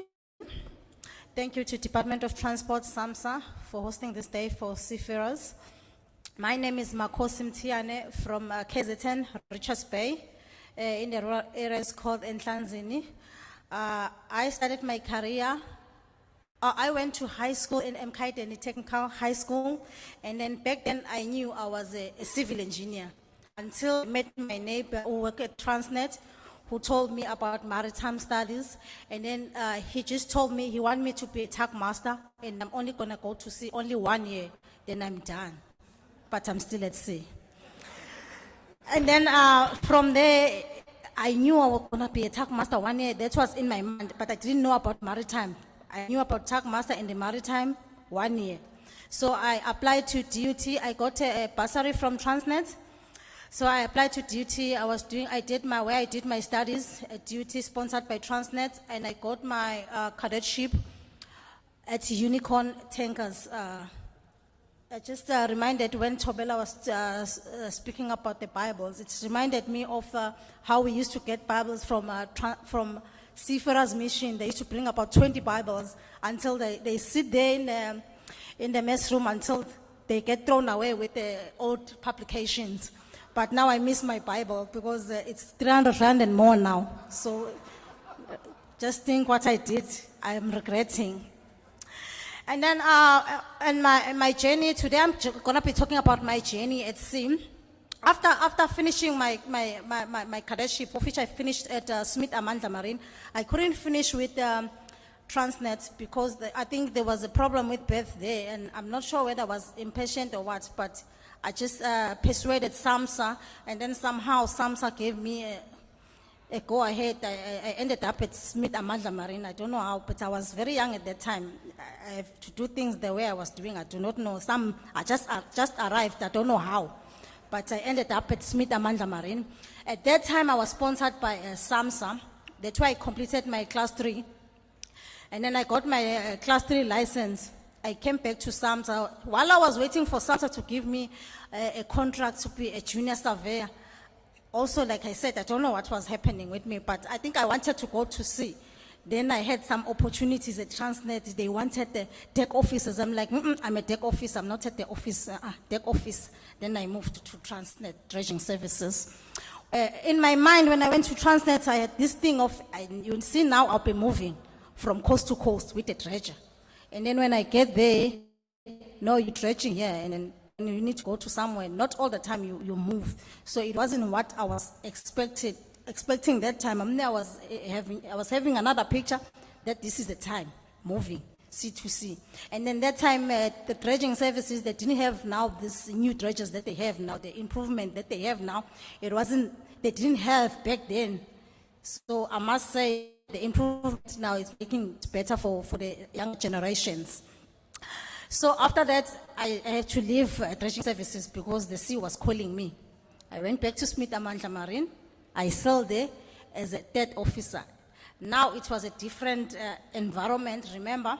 Now I'm an officer, I was a cadet. And when there's different people at sea, when I was at sea, some you don't meet. So because remember, it was my last time of my cadetship, so I didn't meet some. So when I'm becoming a third officer, I met some. Then it started. It started there from there. I saw them. It was nice, but until when I had to sign off, until the captain would just have to tell me, Kelly, you're signing off, Kelly? Yeah, you are very good, you are hardworking, I can see, but not for these vessels. But I'm still there, I'm sailing as a chief of the same vessels. But I was, what happened after that, I was very discouraged.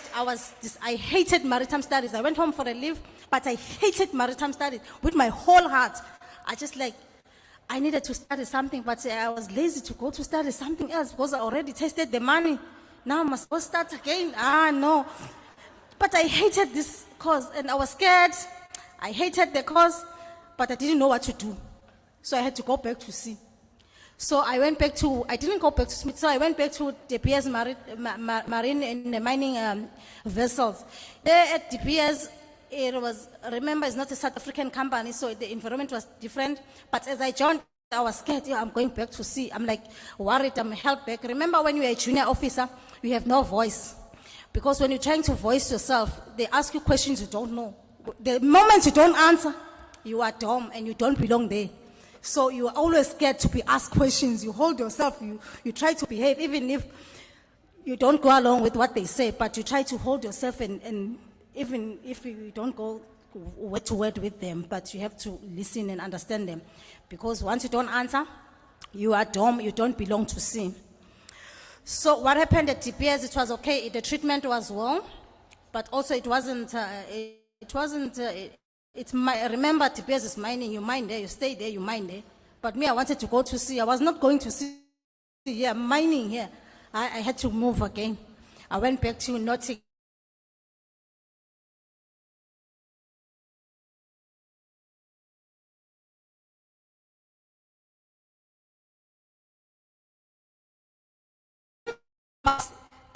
Different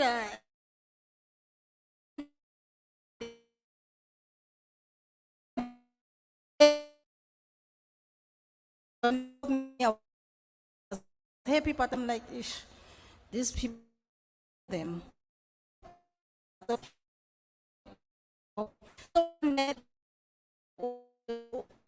Who welcomed me in the gang where he was a white guy.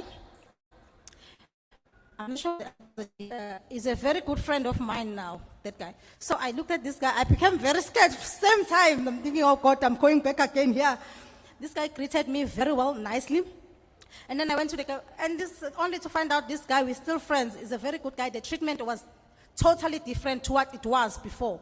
So I enjoyed myself until now, until they had to change over. I did not go that time, so they changed over management again to SAMSA special projects. That's where I got to sail at SAMSA and become, I got my achievements license.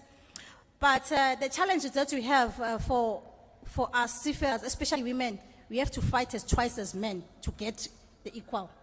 I fought after gaining so much experience, then I started to have a voice. Me, I fight, but I don't fight the physical fight. I fight you don't see me fighting because I fight with emails and then I keep quiet. Sometimes when I fight, they want to see me. When they see me, I'm very scared of them. They don't know that I'm scared. I can't even talk. But the fight I fought, guys. I remember the other time whereby I went, I'm not going to mention, but I went to the office and said, I want to discuss the salary. But I was scared to be fired too, but I have to discuss the salary. So they asked, but he was new, this guy. So I said, I must take advantage to this new guy. He doesn't know, I must discuss my salary. So he showed me, but no, he showed me other ladies' salary. But your salary is the same. I said, no, show me the ladies' salary. I need a man. Then he showed me a man. I said, that's one. I want that one. That's how my salary got up. Then I got up, and then after that, it's maneuverable, guys. I can do it because of the experience, and that I can be able to answer questions when they ask me. I can answer myself. I can say things to myself. I can challenge people. Unlike when you become third officer. That's why now when new third officer, because we receive a lot of third officers, I don't. Most of the time, if you can see me, I'm always working with the third mates because they treat it like nothing most of the time. So I always work with them because I love them. Even at sea, sometimes captains see me always laughing with the third mate. Said, hey, I don't like to see the third mate laughing. I just look at him. But we always, so sometimes even some third mates, they call me when I'm at home. When are you joining? I'm like, hey, I'm relaxing. Leave me alone. I'm at home. I'm relaxing. So you understand, I make them comfortable. And I teach them the techniques because I know the captains, most of them, I know them. This one, I explain to them, this one is like this, like this, like this. You see this one? Avoid this. And then it gets easier for the youngsters when they get it. I make it very easy. And also, something I would like to see in this industry is the women empowerment, especially women-friendly policies. Like she was saying, I spoke to my colleague before. She got pregnant and she fight physically, that one. She was fighting, and I saw her. She didn't win this one. What am I going to do? After I got pregnant too, yay! I'm like, I kept quiet and I went home. I was supposed to join the vessel now. Remember my company, there was nothing like a maternity policy. There's nothing like women. I checked, what must I do now? I said, no. I must apply for a maternity leave. From what? Nothing on the paper, but. And then I checked, who am I going to write this email? I'm like, I checked with the ranks. I must go to the higher rank. Leave the one because they're going to block me. This one is not going to reach. The higher one is not going to reach. So what I did, I wrote an email to the higher rank, application for maternity leave. And then I CC the lower one. After that, I got the maternity leave was approved. I'm like, approved from where? And then a month later, I received a maternity leave policy. I had to sign, I emailed. That's how I got my paid maternity leave, of which we were trying. And also the other thing that was the challenge then, it was the communication. With communication, we used to type emails, we put a USB, you give it to the communication officer. Then the radio officer is the one who's going to send the email. And then you'll wait for an answer for some time, I think a week or so. Then you found that there was some slot where they put emails, papers, you take your paper, you read. Oh, they answered at home. That it was nice. But now this guy, we are gossiping with me and my other colleagues. This guy is not sending our emails. He's reading our emails, this guy. When we write, he reads. Let's change to Venek. And then we decided, okay, now let's write in Zulu, our emails. We type in Zulu, we give. But the emails never came back. They don't answer when we write in Zulu. So this guy was not sending our emails when there is Zulu because he does not understand what we are saying there. I'm like, oh God, people, let's see. I'm telling you. And also balancing between married life and the sea life. Yeah, that one is another one. It's difficult, guys. You need what I did, I sat with my husband. We had a course together. I set him for a course. So he understands, maritime studies, he knows deck department, he knows engine department, he knows this, he knows everyone. But he doesn't like the ship, that's all. But he knows the department. Just now he was asking me, when are you going for your master's? I looked, because I'm still busy with my studies. So I'm like, no, I'm busy. It's going to be too much for me. Kids, the advanced diploma that I'm doing now, and then it's going to be too much, maybe when I'm done. So he understands maritime studies. So, because every time when I leave the vessel, I say, okay, I'm the chief mate here, but at home, I'm a Peggy at home, but I'm a chief mate on board. So the home, they send me, I send you to do things. At home, I'm the one who's being sent. And then as seafarers, we sail beyond our horizon, beyond our call of duty, to keep global trade flowing. To all the seafarers out there, this is the 1.5 million of you. Thank you for your sacrifice. You are recognized, you are appreciated, and this is your day. Happy Seafarers Day.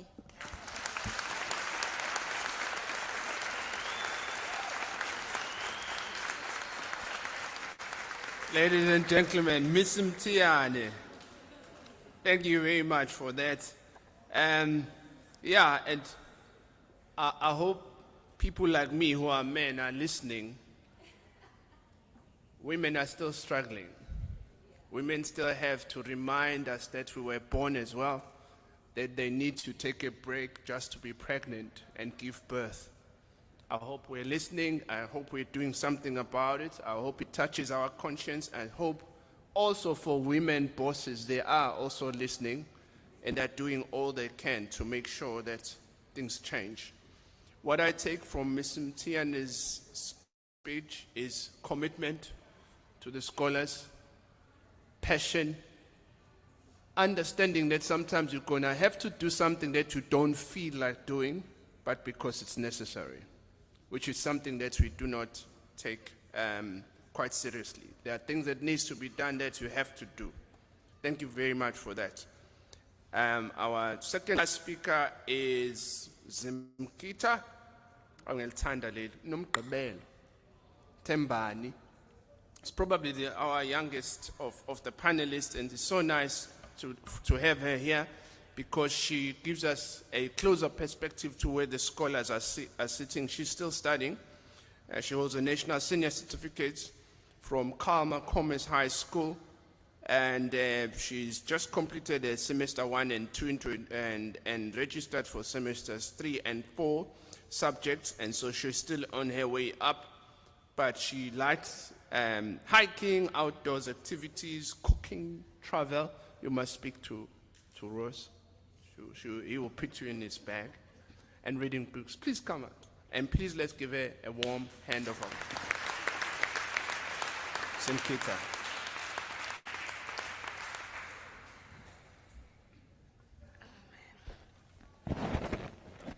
That's fine.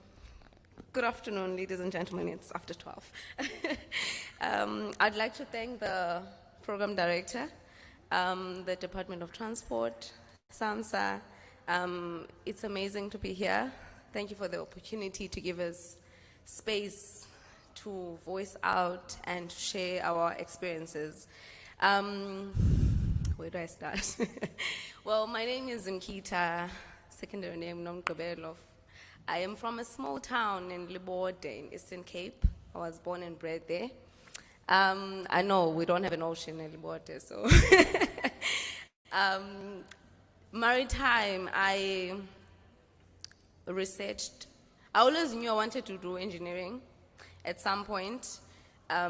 So I went from civil, and then I thought, okay, no, not civil. Then I wanted mechanical, and then at some point I wanted chemistry, and then over the internet I found marine engineering. And I was like, okay, well, it says you get to travel. It's still engineering, so it's still within what I like. And well, you get paid, and you get paid in US dollars. I was like, okay, sounds like a dream. So I opted for that, and I applied, and I got accepted at CPUT in Cape Town. So I went to do my studies there. And remember, I was from a normal high school in Gokstead, which we didn't do engineering work. So when I arrived in varsity, it was a whole new world. I stumbled a lot trying to balance the engineering subjects because I had no knowledge of it. They're speaking about injectors. I mean, I've never seen a car injector. I've never seen a pump. So I had to use YouTube a lot to reference, and so I can at least get an idea. If they're asking about an engine part, then at least I have an idea what it looks like or what I'm studying. So after I completed S1 and S2 in CPT, back then, if you didn't have a company or a bursary, they wouldn't allow you to continue and do S3 and S4, which means to complete the program if you didn't have a sponsor. And the reason for that was they said with engineers, people struggled a lot. When you went to do S3 and S4, it required experience for you to pass. So I wasn't able to do S3 and S4. And it took me, I think, almost 3 years before I could get a birthing company for me to actually start my cadetship or my training. When I just finished, there was a program, SAMTRA was running a program, a cadetship program. So when I was about to join, there were difficulties with funding and all of that, so we couldn't continue. So I spent time trying to apply, and it's even more difficult trying to get sponsorship because I'm a woman. or a lady. I remember in class, we were a class of 65 learners, and we were only 4 females in the entire class. So it's widely male-dominated. Ever since I started sailing, I've never seen any female in an engine room. I am always the only female in the engine room throughout. So eventually, after that 3 years, I received a cadetship or sponsorship through Saimi. So I did my cadetship there. My first contract going to sea. So there's this girl from El Bode who's never seen a big ship, goes there, and then you're thrown right at the deep end. When I arrived at the engine room, I don't know if I were to say I was confused, but I was overwhelmed. More importantly, I was overwhelmed.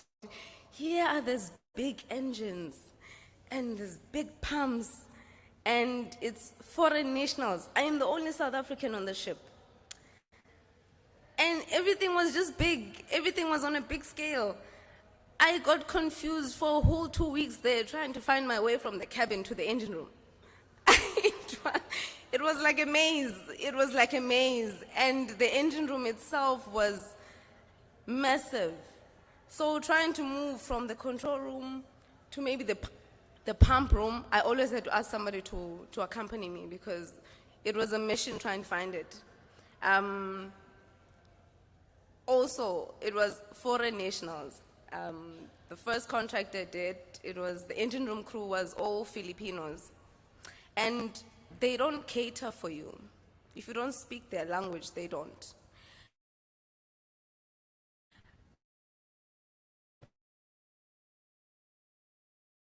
They call it the toolbox talk. That's why you have your morning meeting, you discuss what work you need to do for the day, and then they allocate, obviously, the work, the different work, who's going to do what, with who, and so on. In the toolbox talk, for that whole 4 months I was there, they spoke their language.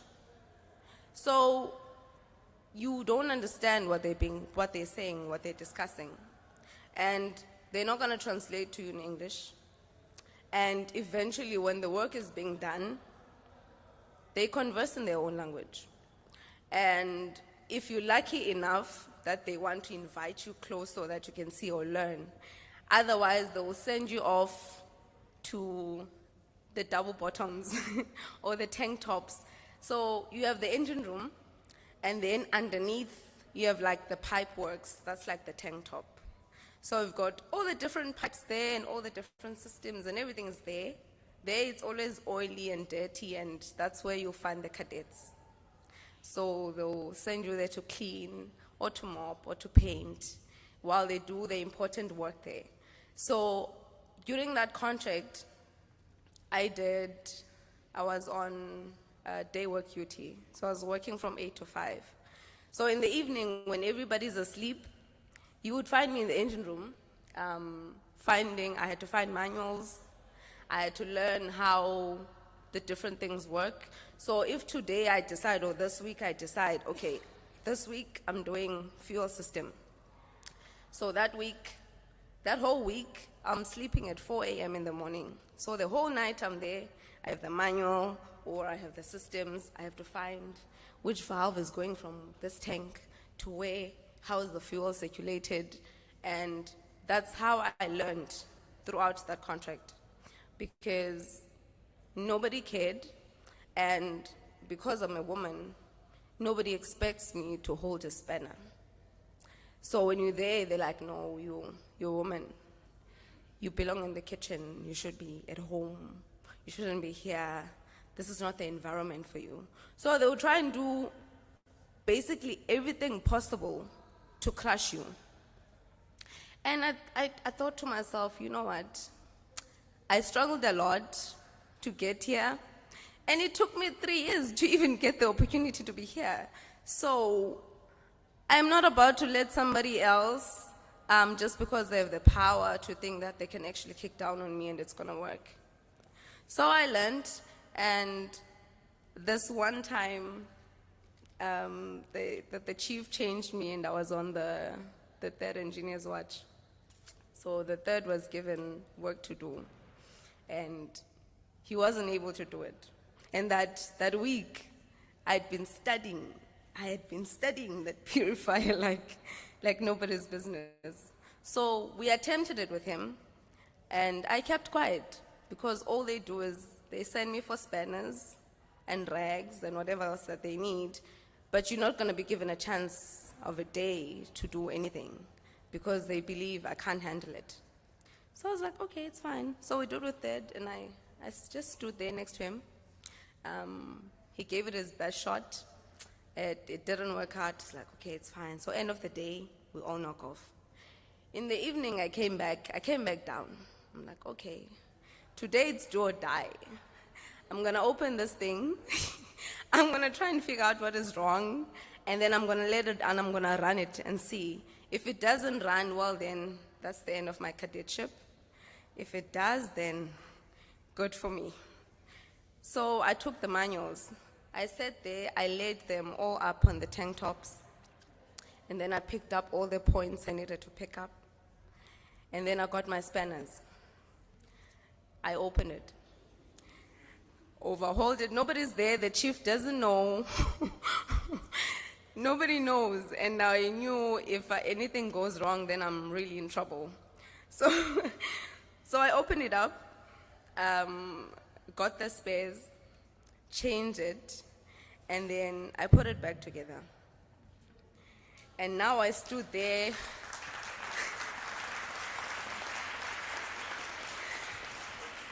Thank you.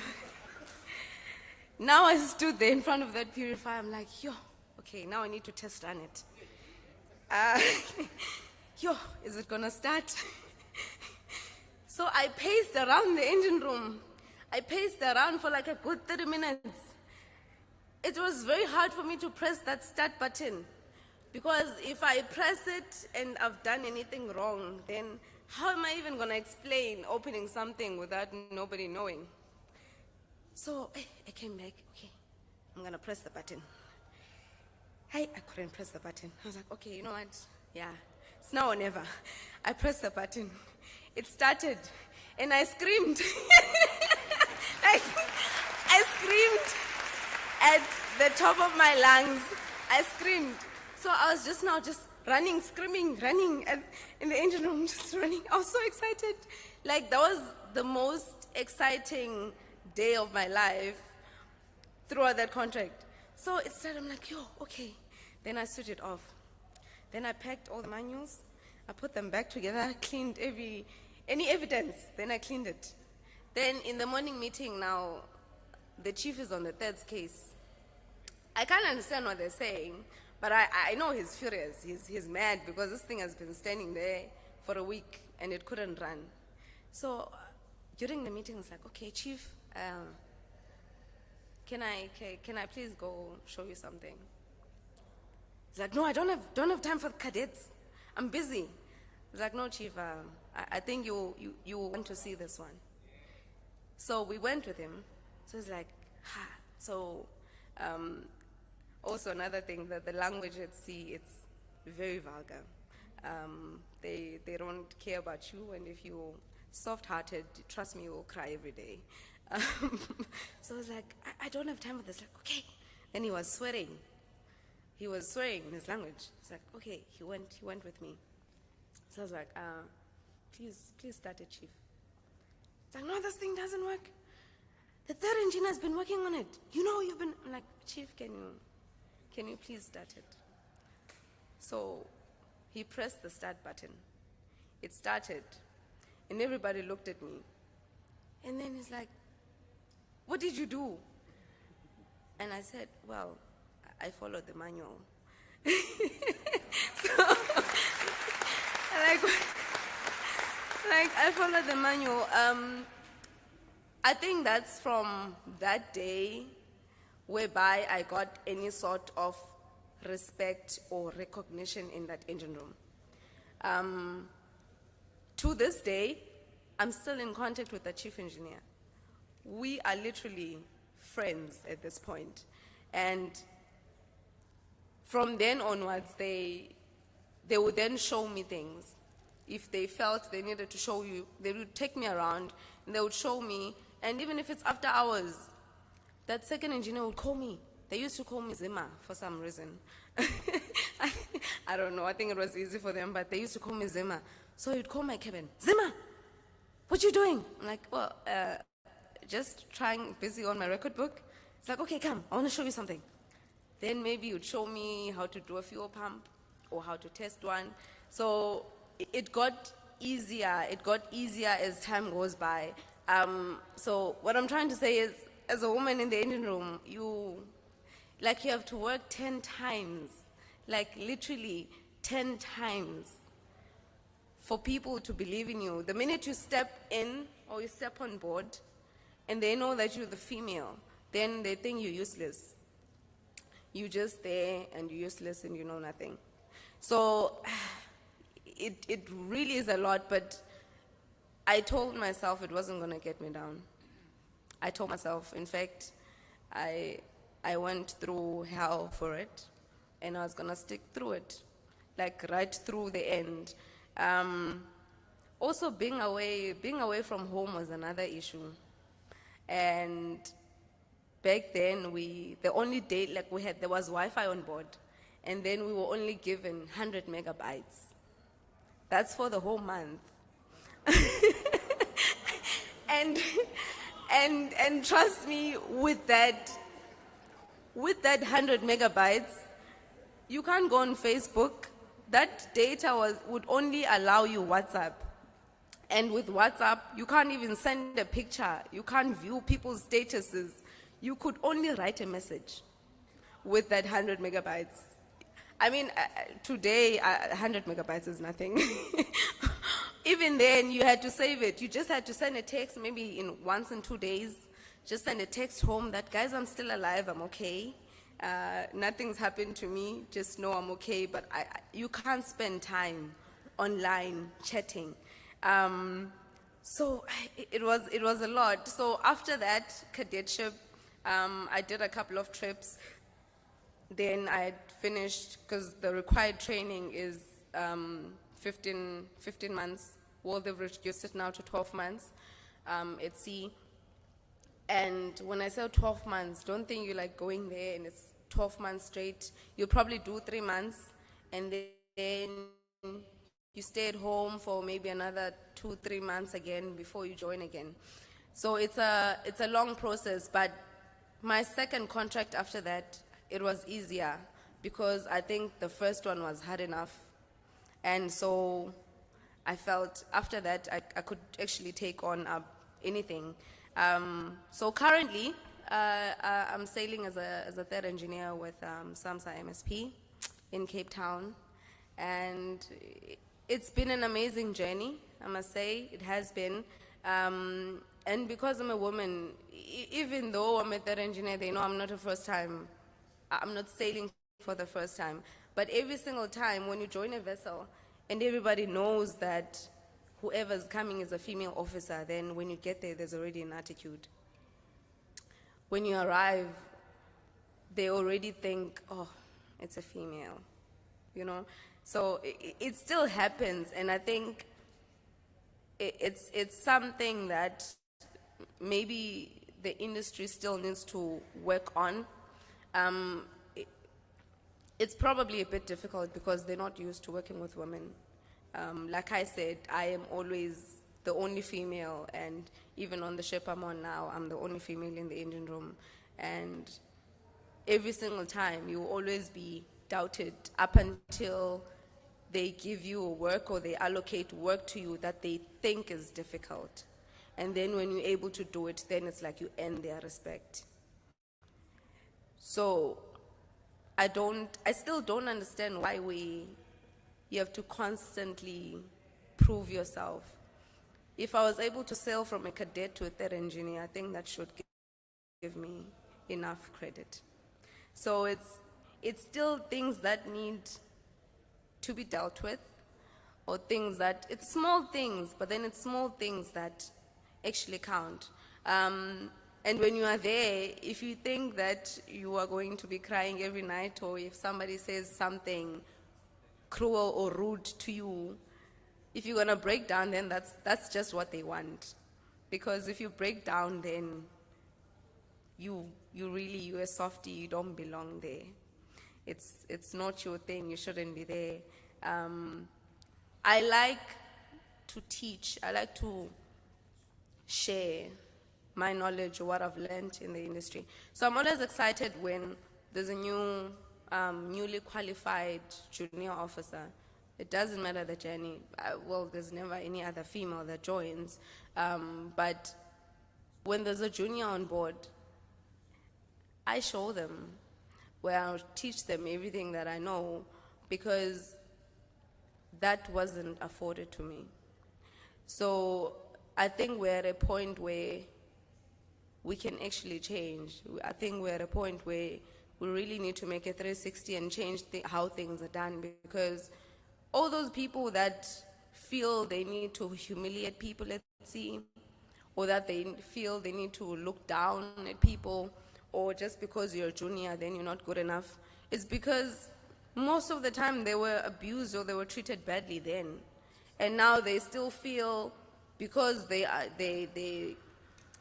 that experience, then they still need to impart that on other people, of which we're not in that era anymore. It's the 21st century. Like, we are way past that now, and it's time for things to change. I remember this one time, I was also still a cadet then, this second engineer, and funny enough, he was South African. So the second engineer, we had problems with the washing machines, because on board you would have washing machines for boiler suits and for clean clothes, like your normal clothes. And the reason for that is, as engineers, ours always have oil and they're always dirty, so we can't wash them in the same washing machine. So that week, that washing machine was not working. So the boiler suits one. So we had to hand wash our overalls. So everybody on board was hand washing the overalls.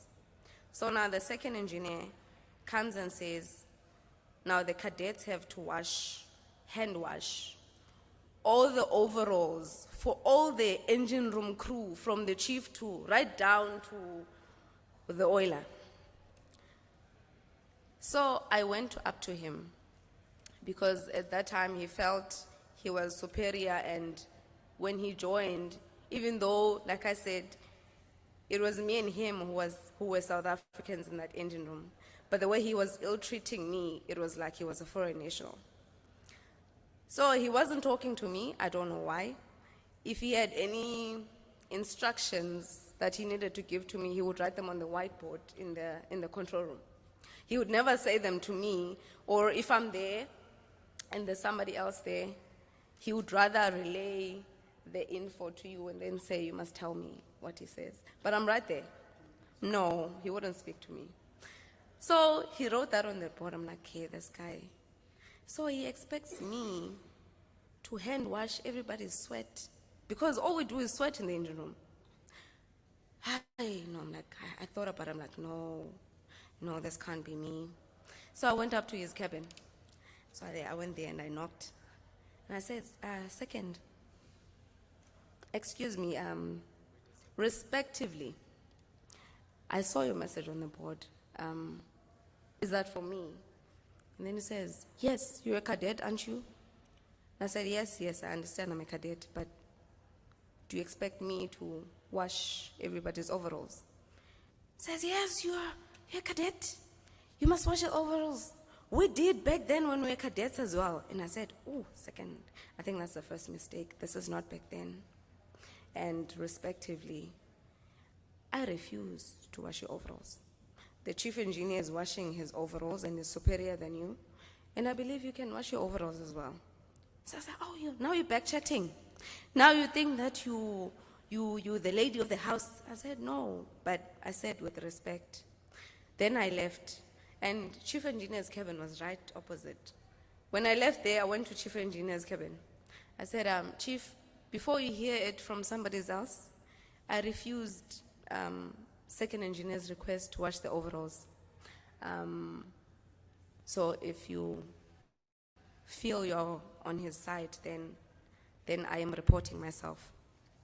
So he said, no, you're not going to do that. You are not going to do that. You're not a slave here. You're here to learn. And that's all you're going to do. Learn. You're not going to be somebody's slave. So up until that second engineer signed off, he wasn't even, if I walk in a room, he would walk out. That entire contract, and I had my record book. We have a training record book. So when you join a ship as a cadet, you have to fill that in. It has got work or training sections and topics that you need to be trained on. So every officer needs to, in fact, not every officer, the second engineer and the chief need to sign that. So he never signed my book. He was not interested in teaching up until he left. So what I'm trying to say is to the learners, ladies, if you go there, just know it's a jungle. Sadly, and you just have to know why you're there, and you have to speak up for yourself. There will be a lot of people that you'll meet. Some will be nice, and the nice ones will be nice. The nice ones will be really nice, and they will teach you. But then the rude ones will be really rude. To a point whereby you'll feel, sure, if I could just pack my bags and go home. That's how it gets. So you just have to speak up for yourself, be determined, and know what you want or know what your goal is. Currently, I'm studying as well. I'm also studying. I want to get my second engineer's license, and by God's grace, I will get it. I'm going all the way to chiefs. So,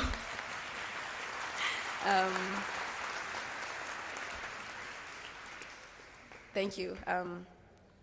I think I've said so much already.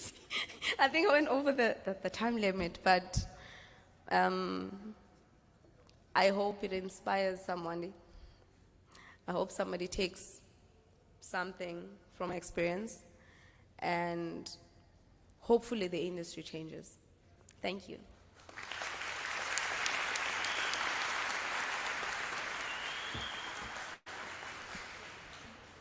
All said, it's so heartwarming to know we have people who are inspirational, who are prepared to stay at sea and actually do the changes themselves, and who are also committed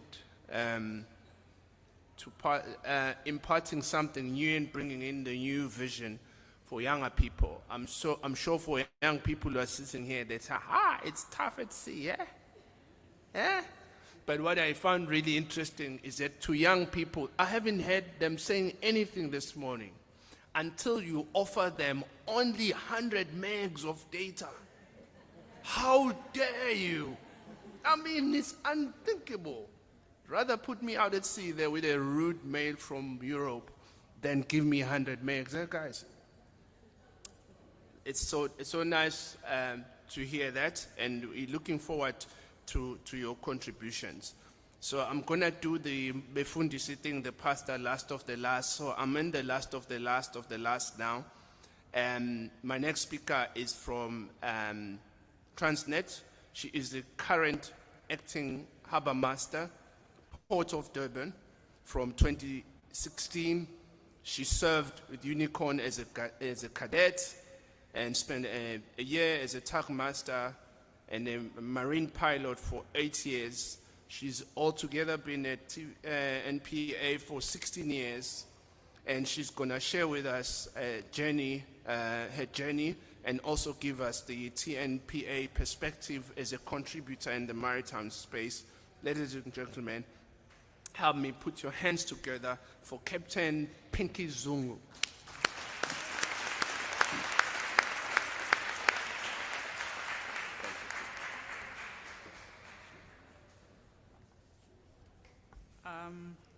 Good afternoon.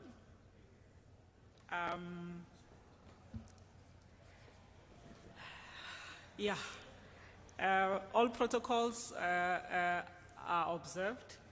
Thank you so much to Department of Transport to SAMSA for this day, for this event as well, and to all the students that are here.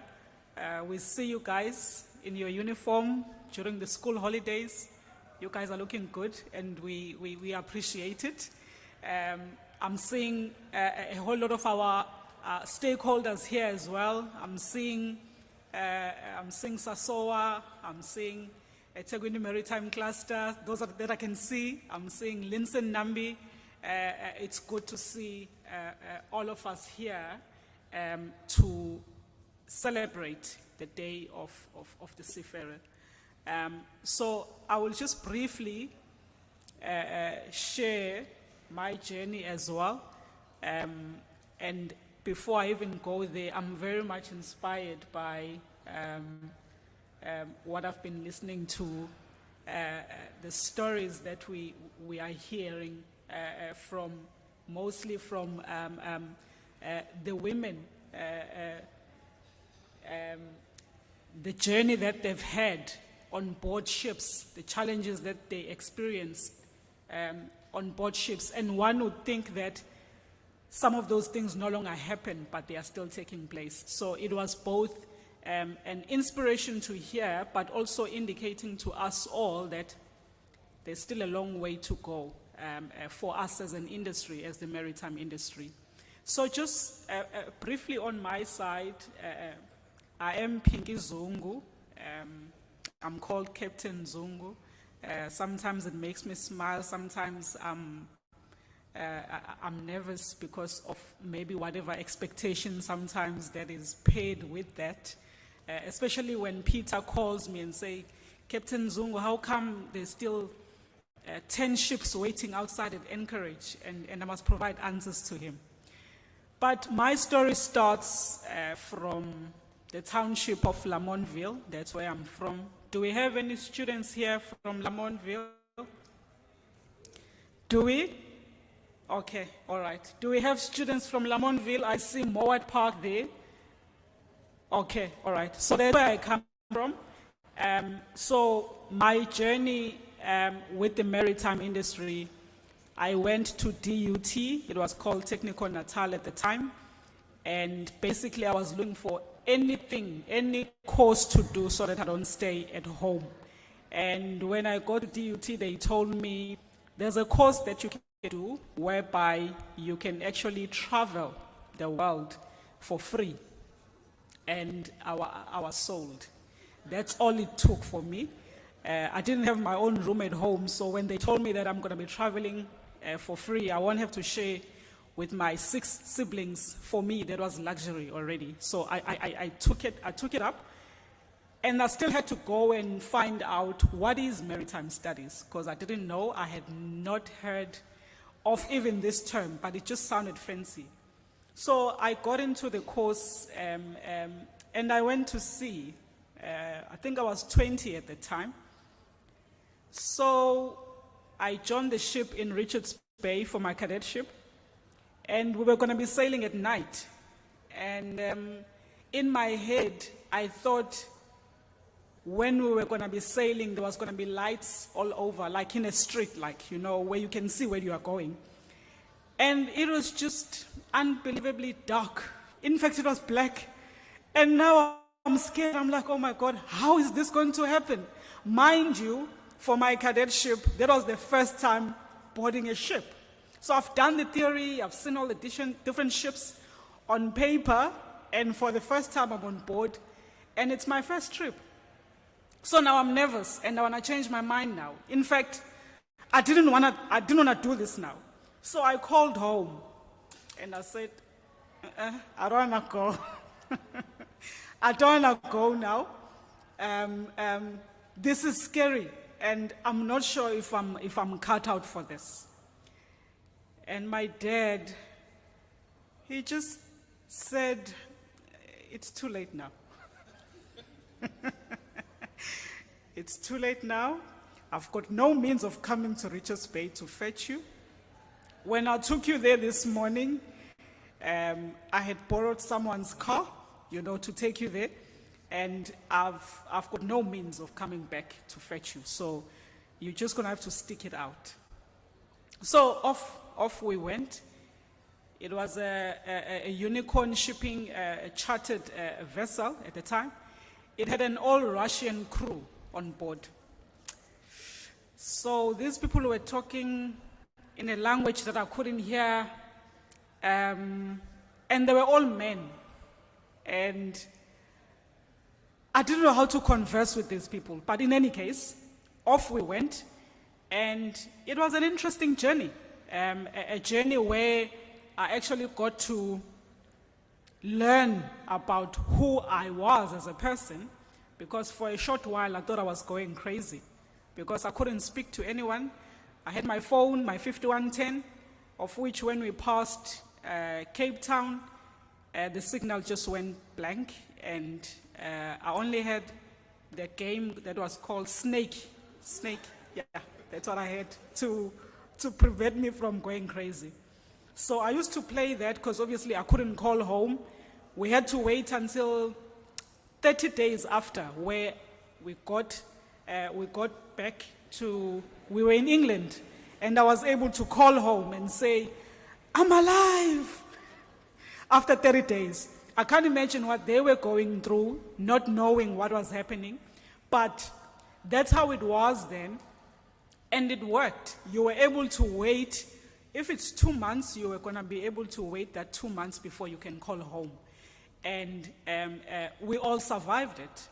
So I came back to Transnet, obviously because my studying was being sponsored by Transnet, by the grace of God, yeah. They found me at DUT, and they sponsored my training. So when I came back from sea with my class 3 ticket now, I studied and trained as a tug master now. That one went well. I was a tug master for a year. Then I trained to be a marine pilot. And then I qualified. Oh, before I qualified, I got pregnant. Ish. Yeah, I got pregnant, and it just, I thought it was the right time, to get pregnant. I was married, I had sort of done everything according to the book and whatnot, but now it was time. So I got pregnant. And I think I was reminded for the first time that I'm a woman. Like, that's what we do. We do get pregnant. Yeah, so that one became a challenge for everyone, because until something happens, sometimes we're not even aware, that it's a possibility. And no one knows you are a woman in the maritime industry until you get pregnant. That's how you announce it, that I am a woman. So it happened, and it became a glitch, because, believe it or not, we were not ready for that within the maritime industry to say, you are now a marine pilot, and then you are pregnant. So how are you going to be bringing those ships in and out? How are you going to be swinging from a helicopter?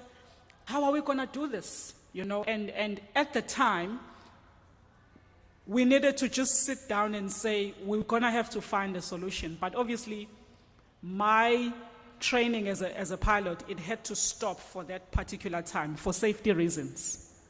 Yes, for safety reasons. But I was quiet for a while.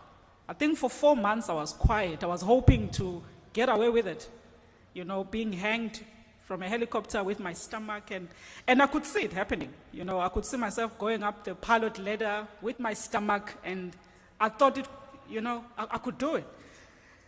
But then, we were out on a pilot boat. I had to board a vessel that was coming in, and I was seasick for the first time in my life, and I was like, oh my God, how am I going to do this now? Now I'm vomiting on the deck of the pilot boat, and I'm about to board a vessel. And I'm like, I can't hide this one anymore. I'm going to need to tell somebody that I've got something cooking, in my oven. So I told the pilot boat master, I'm like, Ish, dude, you're going to have to take me back. You know, I'm going to have to disclose this now. And they were wondering, but you've never been cystic, what's happening? And I'm like, ish, guys, I'm not going to tell you guys now. I have to tell my managers first, because they have to figure this one out. So when I told them, I was told, immediately you are off piloting. And let me tell you something, if you are a mariner, the only thing that fascinates you is being out there in the water. If someone tells you you have to come to the office, you want to cry. So I had to stop piloting for a while, and I gave birth to my baby boy. He's 14 now. So then I came back, and then they took me back to piloting. So I continued with my piloting career. I did it for like 8 years. But the picture that I wanted to just paint is that if you are a woman in the industry, even a male in the industry, you do need a different level of courage, because you are out there, you are not by yourself, but you tend to feel that it's your journey and you have to fight. I was listening to the two ladies here when they were talking about their journeys or their stories, that you have to fight for yourself because there's no one else there who has your back. So that is one thing that I needed to learn very early. Even when I was now a marine pilot for TNPA, working in the Port of Durban, you would still find a captain who has never seen a female pilot. So the tradition is that when you get on board the ship, you shake a captain's hand, basically to say, are we good? You know, I'm here. I'm going to be taking charge. Are you good with that? Your ship is safe with me. You know, are we good? So you will find captains that will size you up, you know, ask you questions. Are you qualified? Are you going to be taking my ship in? I'll be like, yes, I will be taking your ship in. And they will shake my hand and they will squeeze it. And I'll be like, oh my God, why is he squeezing my hand? But I soon learned that maybe that was their way of sort of checking my strength, you know, or I don't know, something though, but they were checking something. They will squeeze. I'll try not to wince, you know, I'll still look at the captain's face like to say I'm in business. So that in itself, it makes you a hard person, not in a bad way, but your character, that is. It makes you hard, like it makes you not only courageous, but by the time you cross in with that ship, if something goes wrong, you already have it in your mind that I'm in charge, I'm gonna have to take control of this. So that is what I was able to learn from my career being out there. There were so many instances as well whereby you get on board and the ship and the ship's captain is like, I'm not going to let you take my ship in or sail my ship out. I want another pilot. Specifically, I want a male pilot to come and take my vessel out. There's been those instances, but we teach them. We teach them, you know. There was a captain where we got in, I was bringing a ship in, a container ship. We were arguing in the bridge. He wanted to do something else. I wanted to do something else. I'm the pilot, I'm the expert for the Port of Durban. So I would know better in terms of how the ship is meant to be maneuvered. And we were just not aligning. So I turn around and say, you know what, Captain? I'm going to turn your ship around and I'm taking you back to Anchorage. And you're going to sit there until you grow up, because right now you are behaving like a baby. And so those are some of the things that not only we as females or as women that we have had to do, but our color as well, being African, somehow it makes other nationalities, when they look at you, they can't trust you, you know. So you constantly have to prove yourself to say, you know what, when I grew up in Lamontville, my dad didn't own ships or yachts or anything, but I'm here now. You know, and we constantly have to push that information to say, or rather that knowledge to say, we are here and we are here to stay. So today, we are here to say to you, our youngsters, our scholars, we have done it. We have pioneered the way for you guys. There are battles that you will no longer have to fight because we were there first. And we got pregnant, you know, we got babies now at home, and maybe we are still continuing, but I hope 3 is fine for now, for my husband, but I'm not sure. But we are in the industry, and we are here to support you. I'm a believer that all the stakeholders that are here, they are here to even open opportunities for you as scholars. It might not be even opportunities to employ you on a permanent basis, but even if it's to give you guys internships when the time comes, to offer learnerships when you guys have qualified, and to also offer you guys exposure as well, because that counts. When we were at school, we used to come to the likes of Captain Rufus there. We were still at school at the time, and we would say, we are looking for a job. And there was still Uput Sobantu at the time, Sobantu Tilai. We will go to him and say, can't you give us employment while the schools are closed? And they used to accommodate us. We will come to Transnet and they will give us exposure on the tags. That assisted in us saying, whatever dream that we have, we can see it. So the likes of Linson Nambis, you guys have got barges. Please do allow these students to come and visit. The likes of Sasowa, when we knock on the doors of all those shipping owners, cargo owners, please allow these students, these scholars, to come on board the ships and actually get a feel of what is maritime, so that it becomes a reality for them as well. TNPA is doing that. Transnet at large, in fact, is doing that, but specifically for TNPA, because TNPA runs all the 8 ports in South Africa.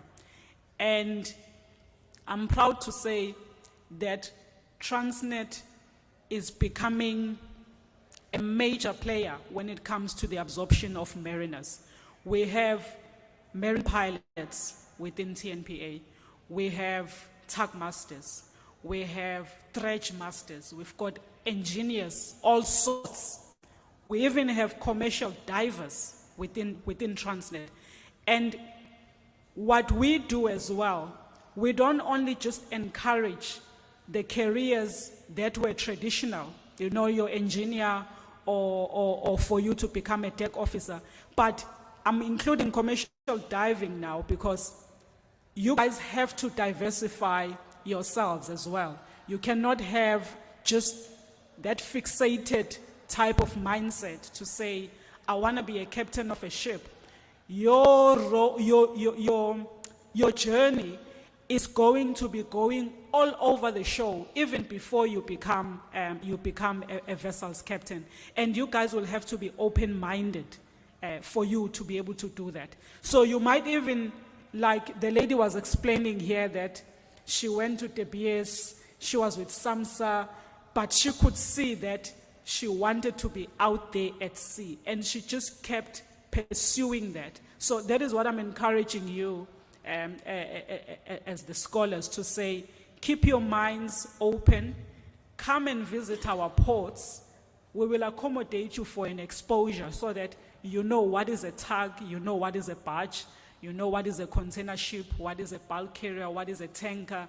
We will take you guys around because we want to see you guys as our future, you know, in our ports and out at sea. So for today, we are saying to all the seafarers that are out there, and to you, our future seafarers, we are saying to you, on this day, you are being honored, you know, for the work that you do, transporting of the goods around the world.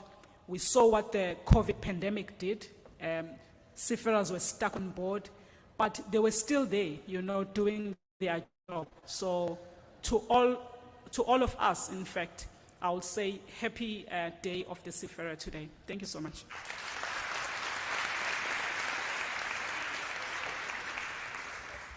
Thank you very much.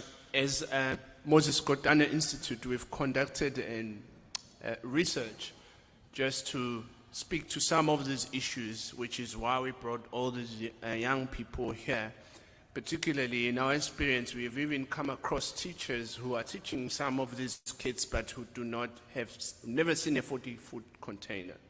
So those are the real issues that are here. So we really appreciate what TNPA is offering in saying people must come along and look and see what a dredger is, what a tug is, etc. You may take it lightly if you're already in the maritime space, but these are some of the real issues that we have.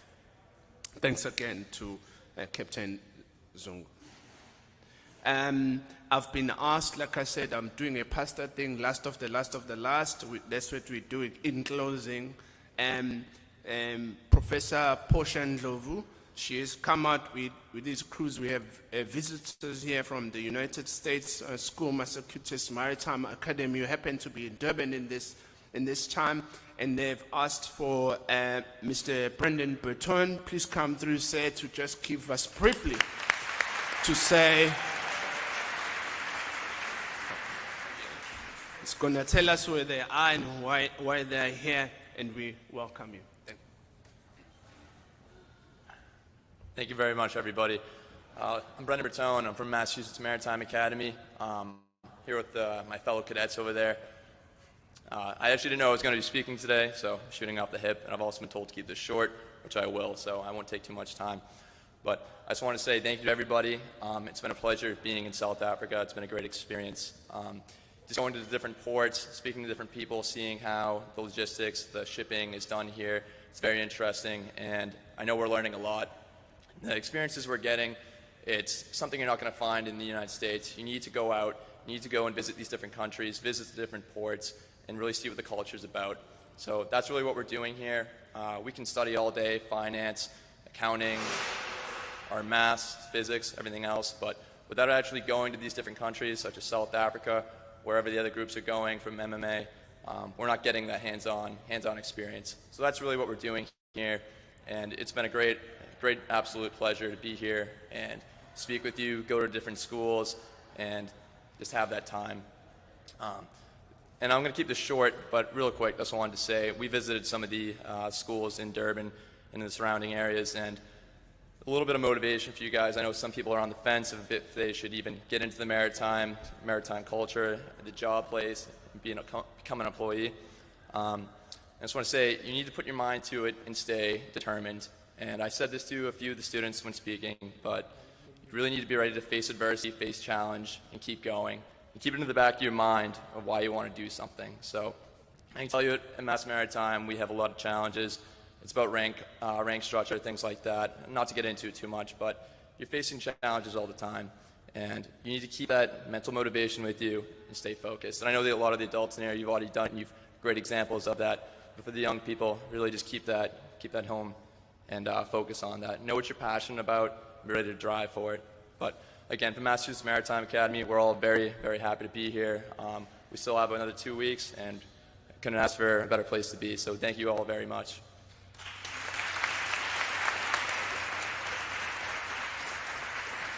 Thank you very much to Mr. Patton, and I'm sure to the role players who are here, it would be our pleasure someday very soon, Professor Ndlovu, to actually have our crew visiting your school. We're looking forward to those kinds of programs, and thank you for giving us the time to just still in and tell us how and why you're here. And last but not least, and it's been a long but wonderful morning, so I would not want to waste time in introducing Mr. Santuli, who is the Chief Director, Maritime Policy and Legislation. Bamtuli, please come through. Thank you.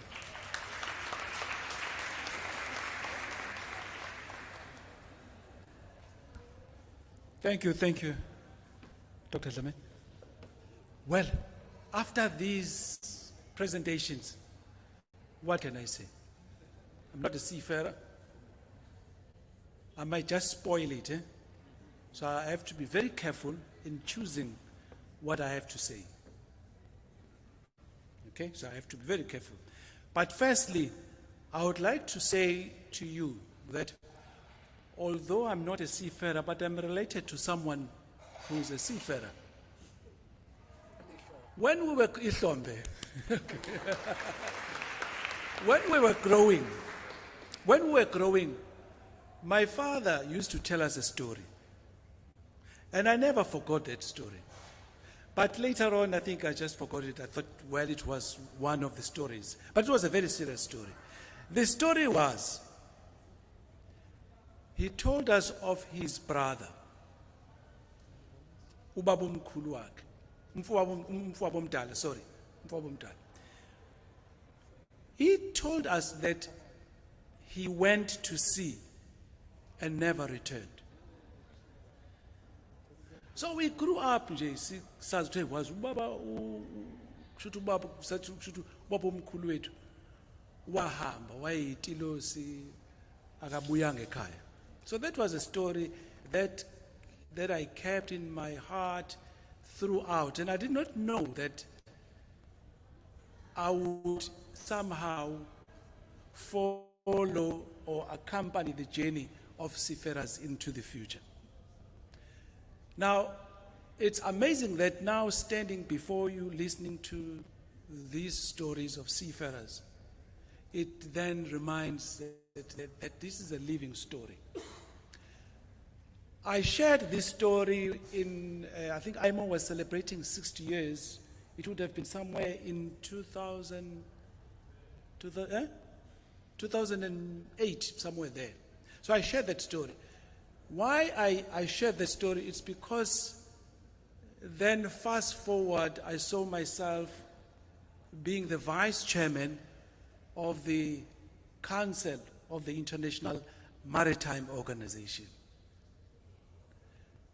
Now, I was again trying to connect why I was at the IMO to show relevance.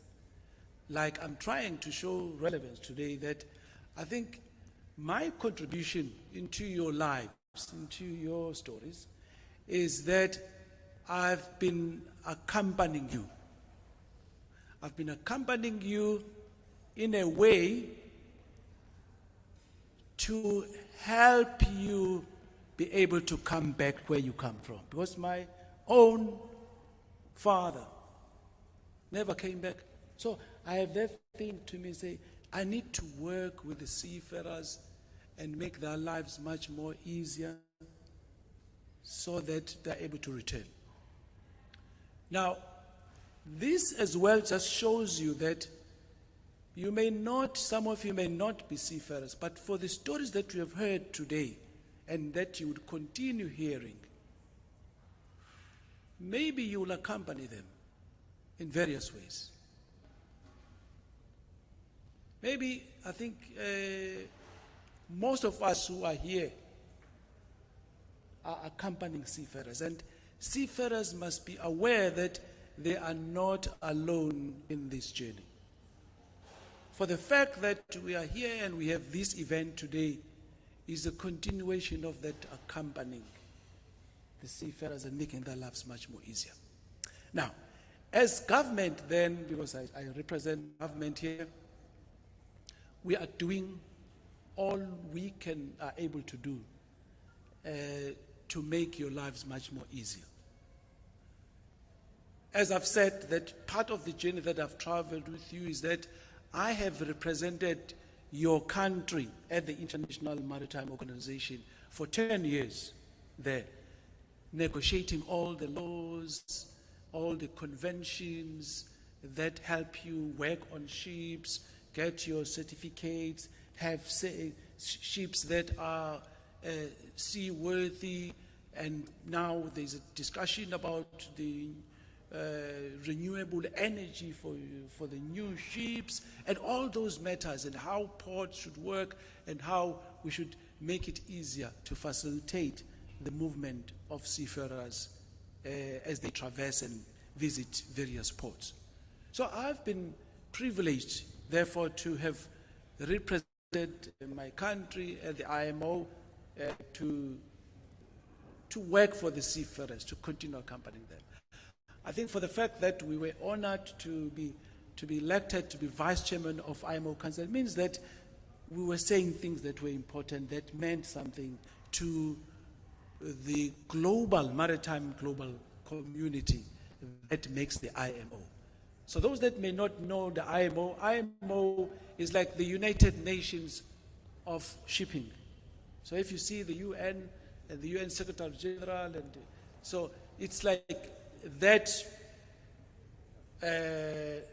club, that global club that is made up of countries. Like we have got the colleague from the US now. We negotiated with them because shipping is global, so it needs cooperation. So maybe your contribution into the future would be to make the lives of these seafarers much more easier. Domestically, for the first time in the history of South Africa, in 2017, we managed to put together a document which you need to start reading. It's called the Comprehensive Maritime Transport Policy. One thing that you need to remember about that policy is that it says we want to make South Africa to be an international maritime center in Africa. So we want into the future that our seafarers, future seafarers, would not wait to be considered by foreign vessels to get sea time for training. But we want, as a maritime country, to have our own shipping industry. There are already very good signs that are showing. I think the presentation by Lindsay Nambi shows that that message and that enabling framework that government is putting into place is bearing fruit. I had a great honor of being invited when the company was launched in 2018 and had the privilege of cutting the ribbon. I was just being reminded of that. And so this is just one demonstration, but what we have in store is already what we have sown as seeds. So we are going to have a new Merchant Shipping Act, which is going to transform the sector. More particularly, is going to bring in the element of coastal shipping, because some of the challenges that our women, the seafarers, are facing may be made easier if we have our own coastal shipping regime operating. Because indeed there is need to cooperate with the global shipping companies, but other countries have implemented such policies where they've got coastal shipping. There are elements of coastal shipping that we already have, but we want to roll out at a much bigger scale. That's just one issue. But the other issue that we're working hard to create is to reclaim what once South Africa was known of having a national shipping company.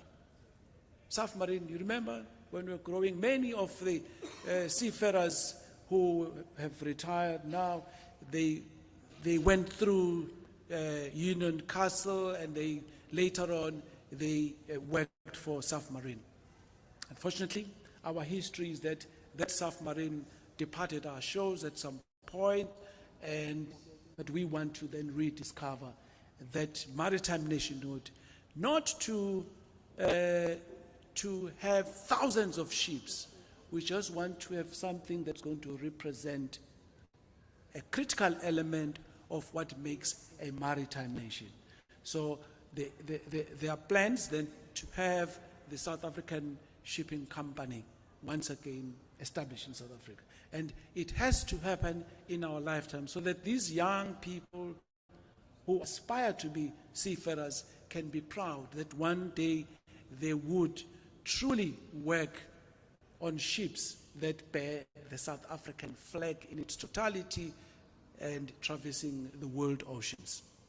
But we are, whilst working on that, we're grateful to the cooperation and the demonstration of commitment to South Africa shown by companies, global companies that operate in South Africa, like MSC, Maersk, and others who are in our shores, for their generosity in accommodating our cadets. We think that is contributing quite greatly, and we are really appreciative of that, and we look forward to even a much more closer working relationship and partnerships in that regard. But our aim of re-establishing our shipping portfolio should therefore be seen as our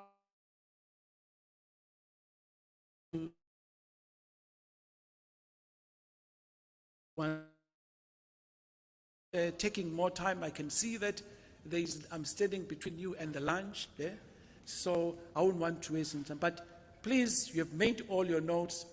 There are dates that you need to bear in mind. The 13th to the 14th of October, the world maritime community is descending. They are coming here in Durban to celebrate the World Maritime Day parallel event. So Durban is going to be big. So we need to prepare for all these visitors. Most of them are all my friends, so they will be coming to see us here in South Africa. Yes. So so it's okay. So please prepare yourself. I'm sure there will be interactions with your schools. We want the schools to participate as you have been participating in all the World Maritime Day celebrations that we have hosted here in Durban and other parts of the country. But thank you very much, SAMSA, for putting this together, and we're grateful to your response. Thank you very much.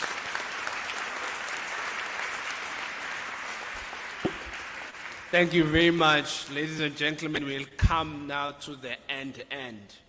Thank you. I would really want to thank the scholars. You are far more disciplined than I was at your age. I've been shuffling and passing notes to girls at this time, and they would just crunch that paper and throw it back at my face. So I'm really grateful that you sat there very quietly and listened, and I'm really hoping that you derive a lot from today. And to the adults, I'm so sorry that I didn't give you time to stretch your backs. I know they've been through a lot, but most especially I want to thank our panelists. Can we please give them a round of applause?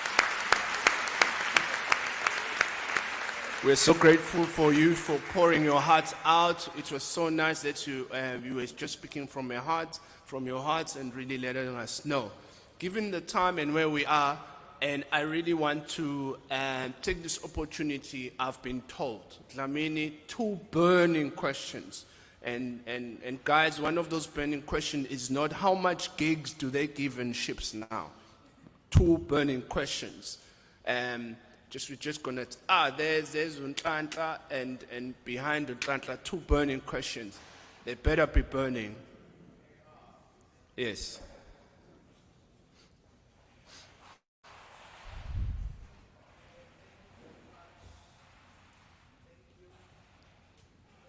Can you please help the speaker turn it on, Mr. Sesamba?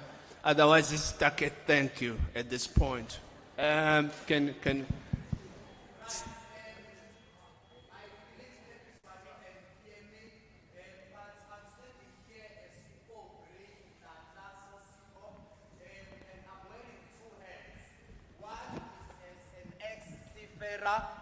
but they say once a seafarer, always one. And then I'm also a maritime economics educator at a school in Cape Town, but that's not important. I just wanted to first make this one comment and do thank you, ma'am, for actually suggesting in maritime economics is a subject about shipping, but we are struggling as educators and learners of the subject because there is minimum industry involvement in the subject. It is a very practical subject that becomes very difficult to teach about a bow, a bulbous bow, and a hedge cover, where learners not see what a hedge cover looks like. And as a result, I think KZN has got about 24 maritime schools and almost minimum industry engagement. So one thing is just to urge the industry participants that are here I think we do have Mrs. Shabalala, there are maritime educators here. If there is your point of interest, just connect with one educator and ask, what can I do? Even if it's coming and talking to the learners, it makes a difference. It's a shame and it's always painful that the first time most seafarers step their foot on the door is when they go to serve as cadets. Babuntuli, with our mini Bible, ECMTP, your policy statement number 29 speaks of ensuring that maritime awareness is done at this level. You've invited us, and I believe it's not just for show, but it's to say industry, here is maritime high school learners. Let's see what we can do. Number 2, as now a seafarer, in your policy statement, I think it's number 27, that speaks about a well-communicated industry in maritime. Unfortunately, I personally feel like it's not as communicated, or it's not as communicative. English is not a mother tongue. But there is minimum communication from the industry at large to South African seafarers. We don't know what's going on. We don't know what's happening. I will not talk about where are the seafarers here and whether they knew about this day or not. But I promise you one thing, there are hundreds of seafarers that are sitting at home, quite frankly, who should have been here to be celebrated and to maybe give their contribution. There is a company that I heard of somewhere off Algoa Bay. I don't know what's happening. Will there ever be South Africans proper crewing using South Africans? That will happen there. We don't know. We just want to know what's happening. We understand government is doing something. SAMSA is doing something behind the scenes. But at least keep us informed so that we can dream and hope based on updates. That's all we ask. Thank you.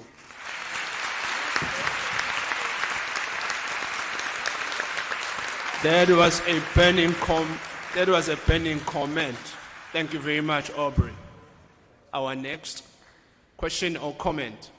Thank you so much. My name is Pagamile Tlaki. I am a seafarer by profession. And I have to first apologize for the comment that I'm about to make. It is not nice.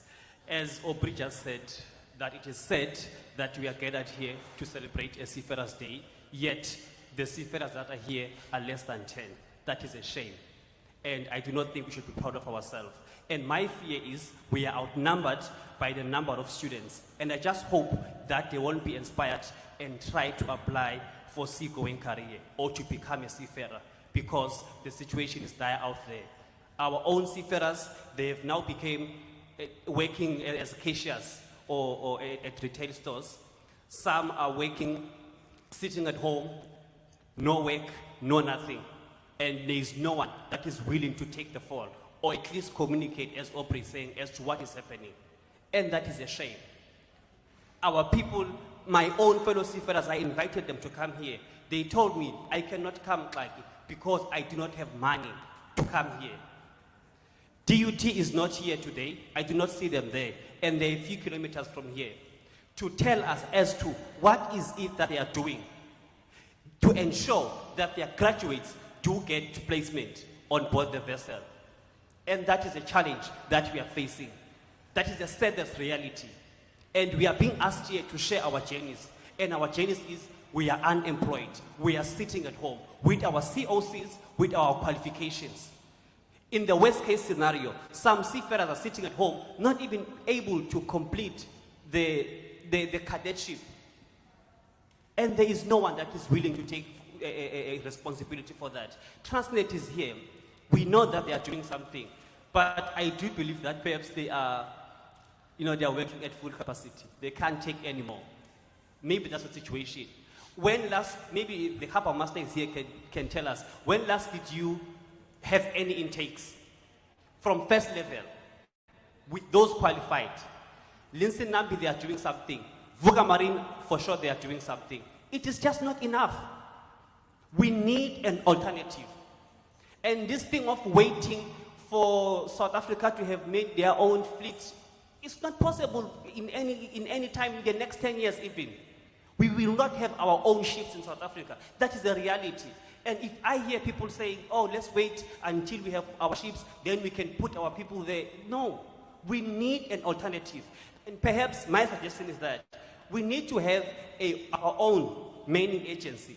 If you look at countries like Philippines, each and every corner there in Manila, you will see that there's a manning agency, there's a crewing agency that is employing their own people, and they are advocating and marketing their own seafarers and attracting the international shipping to come and employ their own people. Here we don't have that. We have Samtra, we have MCS, they are only providing cadetship. Even that they are failing. I saw some posts at Samtra recently. I tried to apply myself. They told me I need 2 years experience. Where do I get that from? Who can give me that experience? If Samtra did themselves and MCS, they only provide cadetship. That is the sad reality. Hence, I am saying that I really hope that the learners that are here will not apply for maritime until a solution is there and until our leaders are willing to take ownership and response. Thank you.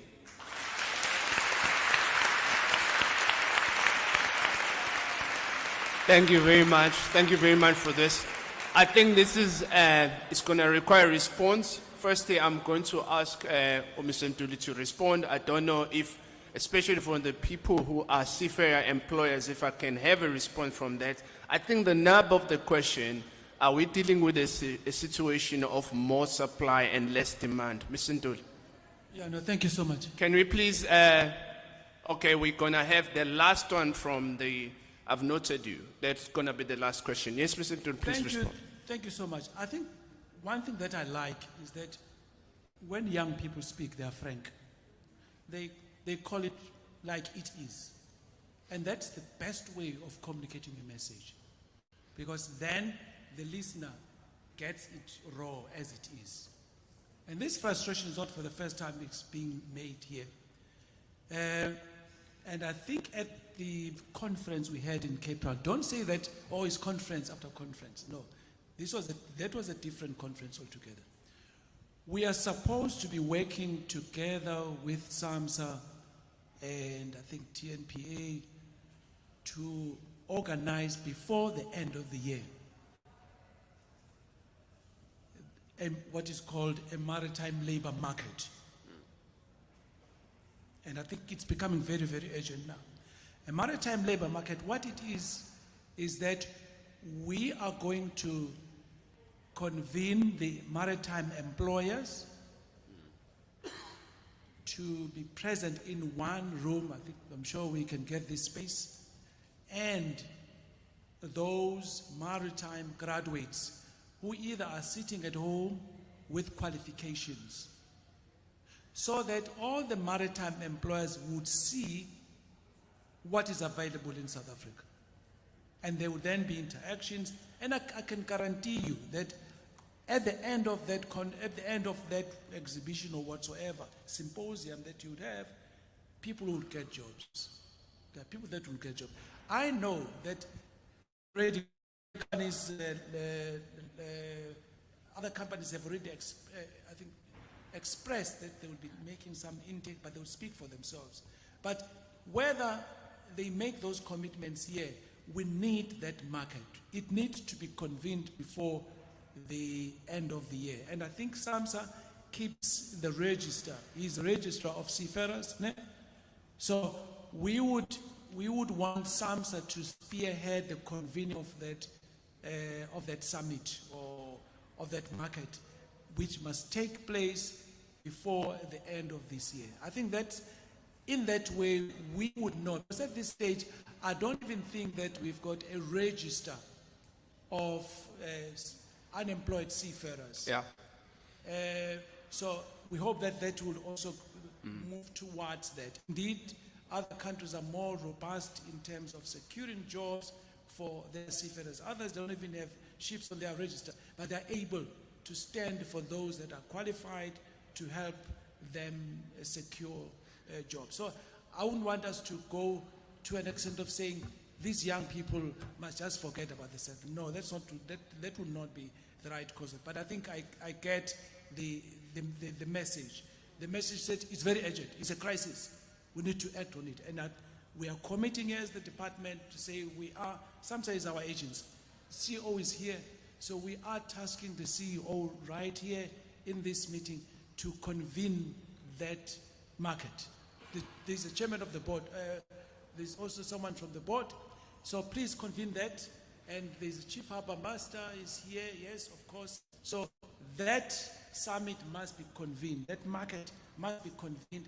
And I think it must take place here in Durban. Don't you think? Yes, of course. It must be here. It must be here. Thank you so much. Thank you very much. You want to say something? Ross? Thanks. And I think the passion that's been shared with it is evident of the challenge that we face as an economy in South Africa in terms of job creation as a whole. And I don't think that the seafarers are any different. What I can speak about is in terms of, this is one of the reasons why we established our Oceans Academy here in Durban, the Shore Laws Oceans Academy, was to try and promote the employment of seafarers within the South African space. So just to look at some of the statistics, we've committed to the Department of Trade and Industry and the Department of Transport for 1,000 contracts every year for the next 5 years. During COVID in 2021, we employed 840 people on board our vessels around the globe. Okay, and in addition to that, what I've tried to push very hard for is that, MSC has a ship here that operates for 6 months of the year. We've transitioned the number of crew that are South African from less than 10% 5 years ago to about 35% South African crew members this year in 21-22. So from an industry perspective, we understand the need. We're obviously one organization in a greater sea, excuse the pun, in this space. But I think we've shown the collaboration that we need to have with government and the collaboration with SAMSA as well. And we're open to that collaboration, and it's something that we want to work with going forward. But from our industry perspective, we've tried very hard to ensure that South Africans are represented on board our vessels. And I think we've done quite successfully during COVID in terms of the numbers we've put in place. And it's something that we need to continue going forward. And it's something that we have committed to the South African government to continue to do well into the future. Thank you very much. Thank you very much. I think for us at Linson Nambi, these kinds of meetings where different stakeholders can come together and share ideas and experiences is important. As Linson Nambi, for example, we putting pressure at every possible opportunity to ensure that, the vessels that are on our seas actually employ South Africans. So this can only be achieved if we continue to challenge practices that actually work against our objective of making sure that South Africans are employed. So we're pushing, and we are happy that today we got our, thank you TNP, thank you SAMSA, we got our licenses in Richards Bay. So yes, it's great that we are able to talk and encourage one another. And once we have our license, we will have vessels, we will employ more people. So I think working together, collaboration is the key. But to my two colleagues who are seafarers, we are with you. We will fight with you and ensure that South Africans do get employment. Thank you very much. Thank you very much for that, ladies and gentlemen.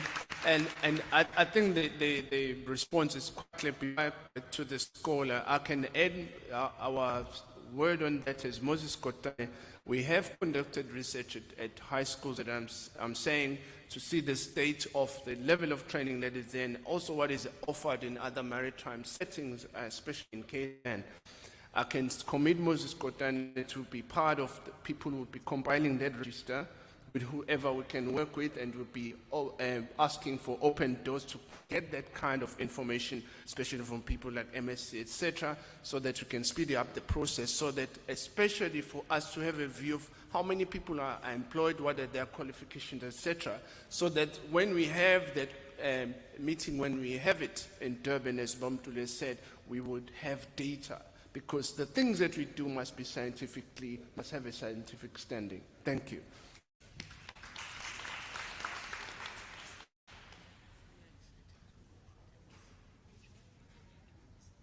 Is it on? No, please give her a mic. This is how it starts. If I'm gonna say if it was a man, that mic would be working. I think it's working. It's working now. Okay, this is so surreal. But I'd like to greet everyone here, and I'd like to introduce my school, Moat Park High School. And my name is Tabile Makatini. I'm the head girl of Moat Park High School.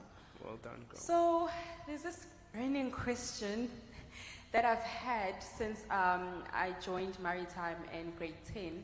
And it's been a discussion that we've had with my Maritime teacher, Mr. Mlambo. And we were actually talking about, okay, my question is, sir, I don't remember this, sir, but he was actually talking about investing in the maritime sector and actually turning our focus there, because I learned that it actually contributes about like 70% of the world trade. So are we actually looking into making the industry an independent department? Because I think in that way, if we make it an independent department, such as the Department of Transport, I do also understand that we are transporting and we are supposed to be under the Department of Transport. But if we make it like an independent department, won't that be like more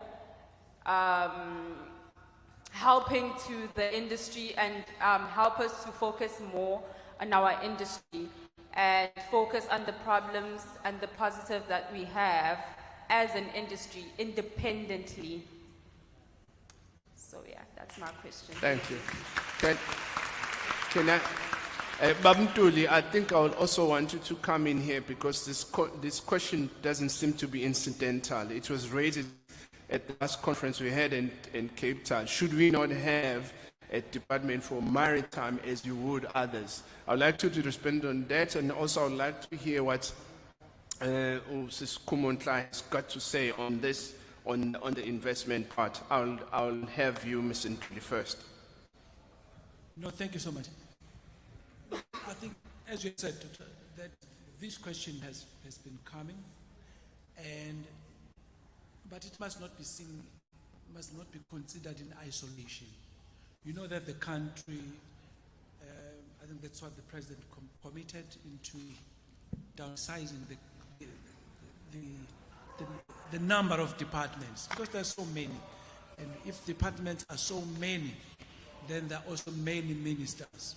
So there is a discussion within government to consider this question that has been raised, but it relates to consolidating certain departments into one. So we don't have a solution at this stage. But if you read the Comprehensive Maritime Transport Policy, it does pronounce on this, that you need to have something like that.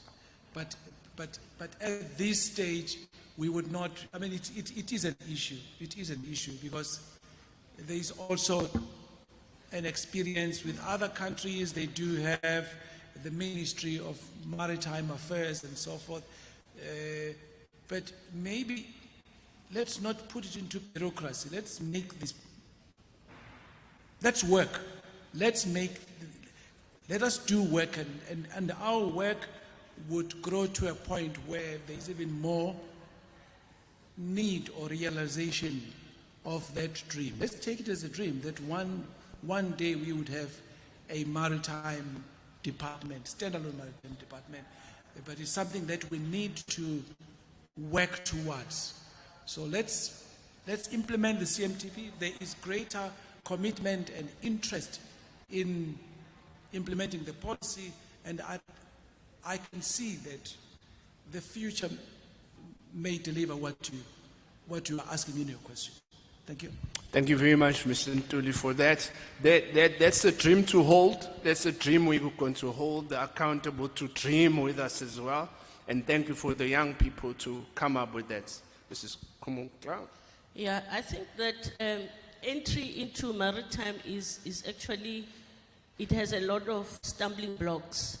And one of those is financing ships or vessels. It's a very complex matter because the institutions that are owned by government that supply financial loans or services to people like us don't actually understand maritime. So I think one of the good things that is happening right now is that we've had discussions, for example, with DBSA, IDC, and this is not just a WUSA or Women in Oil and Energy and Linsinambi that are having these discussions where we talking about how vessels and ships can be reclassified as infrastructure so that we can access finance for vessels. So it's one of the critical things that are happening because even the banks find it difficult to fund a vessel because it's very expensive, but it's not a building. So those discussions are happening. But what I was saying is that, as Ntate Ntuli is saying, we need to have multiple approaches to our problems of unemployment and poverty in South Africa. There must be many ways of killing a cat. So we as women, we decided that there's no way I'm going to have my own 10% contribution to 200 million that I need to borrow to buy a vessel. But if 20 of us, 30 of us, 50 of us come together and we all contribute according to our muscles, our capability, we can begin to make sacrifices that will enable us to participate. I don't think if we hadn't sacrificed as women in oil and energy and put money together, we would have been able to put down the 10 million that was required for us to access money to be able to buy the vessels. So we need to dream, we need to be courageous, we need to be tenacious, we need to just focus and say, in what other ways can we make sure that South Africa changes for the benefit of young people in this country? We can't afford to do things in the same way or hope that the government is going to solve all the problems.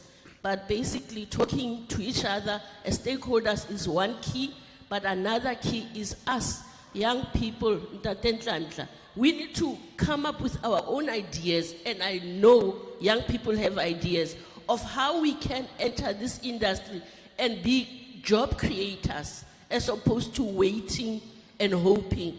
We can do it. We need to just focus. Thank you very much. Thank you very much.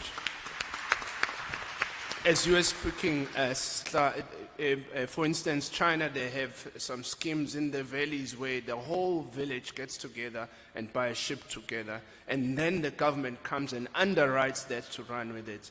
So I think what young people need to understand is you have to put this government under pressure to change and to dream big. It's entirely up to you. I know I'm standing between people and their food, so this is where now I'm going to ask Mr. September to come back on, but on my own behalf, if there's such a thing, I really want to take this opportunity to thank you for respecting this position that I've been given. I really want to take this opportunity and thank you for respecting me. Give yourself a warm welcome.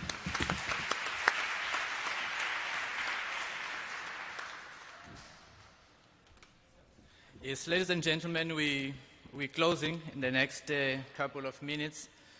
I was just going to also just say we should thank the good Lord for people like Dr. Langa for facilitating such a great session.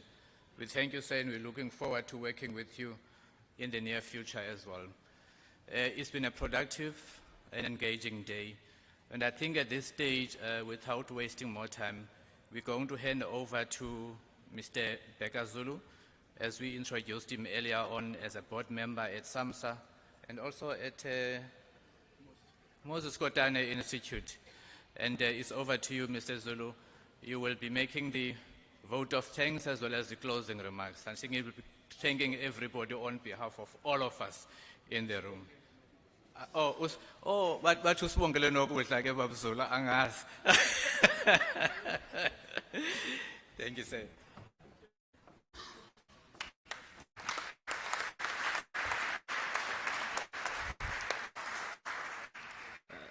Good afternoon, colleagues. Program Director, thank you for this opportunity. I thought my job would be very easy, as in the closing stages. But first and foremost, on behalf of the Minister of Transport, IMO, SG, Board of Directors that are here, non-executive, CEOs of the industries, particularly the CEO of the SAMSA and MKI, which are my organizations as well. So charity begins at home. Can you give a round of applause for those two guys? I'm joking.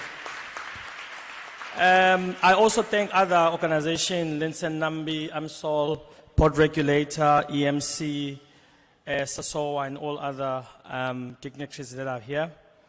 But in the discussions that happened today in my closing remarks, I was very touched by the stories that the ladies presented here. The reason I was touched is that I'm a seafarer myself. And what touched me the most is that the stories that they're relating, it's the stories that happened to me as a sailor 20 years ago. Now, for me, it's a worrying trend to say in 2022, we still hear the same stories that they've told.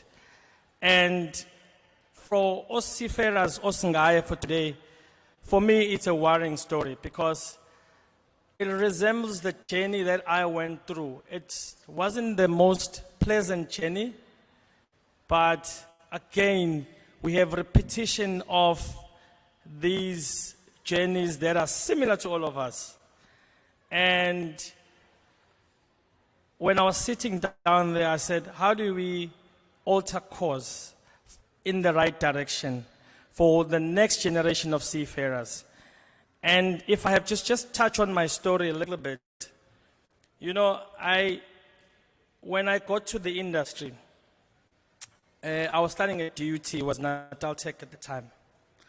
On my very first day, when I entered the classroom, there was a lecturer which was called Captain Parkinson. He had a long beard, and he was a very funny guy. I'm sure you remember Paki. And what transpired on that day, although years later we got along with Paki and some of the lecturers, but what transpired on that day, and I just want to tell it as part of the history. There was 10 of us, black students that were studying maritime studies. And there was another 70 odd white Indians and so forth. And Captain Parkinson said to us, 1 in 4 passes this course. And he says, chaps, start counting yourself. And we started counting ourselves. 1, 2, 3, 4, pass, stand up. 1, 2, 3, 4, pass, stand up. And all the guys that stood up, they were told, chaps, you're going to pass. And when it came to a minority of us, he said, chaps, stop there. And he said, chaps, you black oaks, I'm not sure why you're here.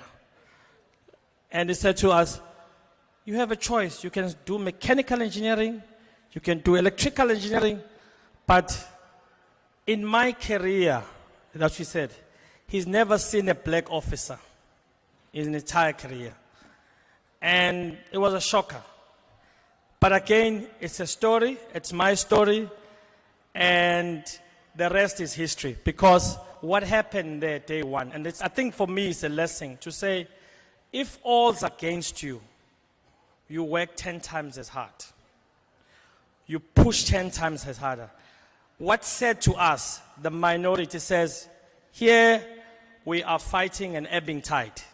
So we need to fight 10 times more than what we're supposed to do.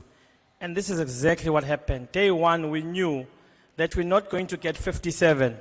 You have to get 97 so that he can lower you down to at least 77.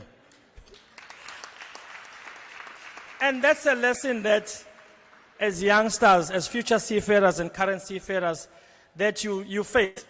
You know, in my story as well, I'm glad Skumbuzo Mastang was here. Skumbuzo, when I joined my first ship, it was a bitumen tanker, Unicorn, and Uskumbuzo was a senior cadet. And when we joined, the chief mate said to us, "Cadet, you worse than shit in the toilet." Day one. And he said to us, whatever you've learned at school, and I had a nice file from DUT with all the navigation, all the great circle. He says, "Chaps, where are your files?" And we showed them the files. He took them, he threw it into the ocean. He says, "Here, all the shit, all the, whatever you've learned at tech does not apply here. Here you are starting on a fresh page." And for me, that was a shocker. And for me, that meant a change of mindset. And it's a mindset we need to learn. And what taught me, he said to us, "You're going to learn from ABs, which are able seamen." And I said to myself, I'm coming from DUT, I've got all these studies. What is there to learn from an AP? It was a shocker. The most experience that you'll get as a seafarer is those people you look down upon. And that's where you learn. And all my seafaring, I've learned quite a lot from those ABs. And again, I've learned a lot from other crews where they've been at sea for 20 years and they've got a lot of experience. And for those who are going to sea and those seafarers, some of the challenges that happen at sea, I'm glad, some of the speakers alluded to,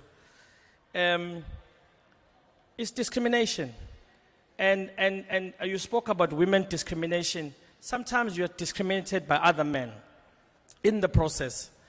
And you have to fight and fight and fight to make your mark. But once you fight and made your mark, then everyone accepts you. Then you become the darling. You just have to prove that point. And the problem is that you persevere, and you become what they call the boys' club. Once you become the boys' club, then every sailing becomes a smooth sailing. And I think that's what we should learn. You come there, you've got your own attitude, and sometimes it's not that people hate you. It's just the culture of the sea. They make things look difficult. I used to think navigation is such a complicated exercise because I think one of the experiences, I went to Singapore Strait. And when you go to Singapore Strait, you have a lot of targets on your radar, and you think, how the hell is this person maneuvering this ship? But once you get the hang of it, you realize that it's a skill that you're also capable of doing. And sometimes we undermine ourselves as people who are joining ships, as cadets. And you have to thank a lot of mentors that you come across. And I mentioned Skumbuzo. My first ship, we sailed from Durban to Mauritius. It was supposed to be a nice holiday in Mauritius. But guess what happened? Our trip, instead of being, I think the trip was about 6 days, because it was a small tanker, it took 14 days because the ship broke down. We went through a storm, and that was the worst day of my life. I remember our first breakdown was outside Durban. We were just sailing outside Durban, and I said to myself, if I had wings, I would fly and never come back here. Thank God I didn't have wings. That's why I'm still there. So I think some of the challenges that you encounter in life, It's challenges where you need to change your mindset. You need to say, you can do this. You are destined for this. The fact that God has put you in there, it means God has a purpose for you. And all you need to do is to just persevere and persevere and persevere. I think one of the areas that I wanted to touch on,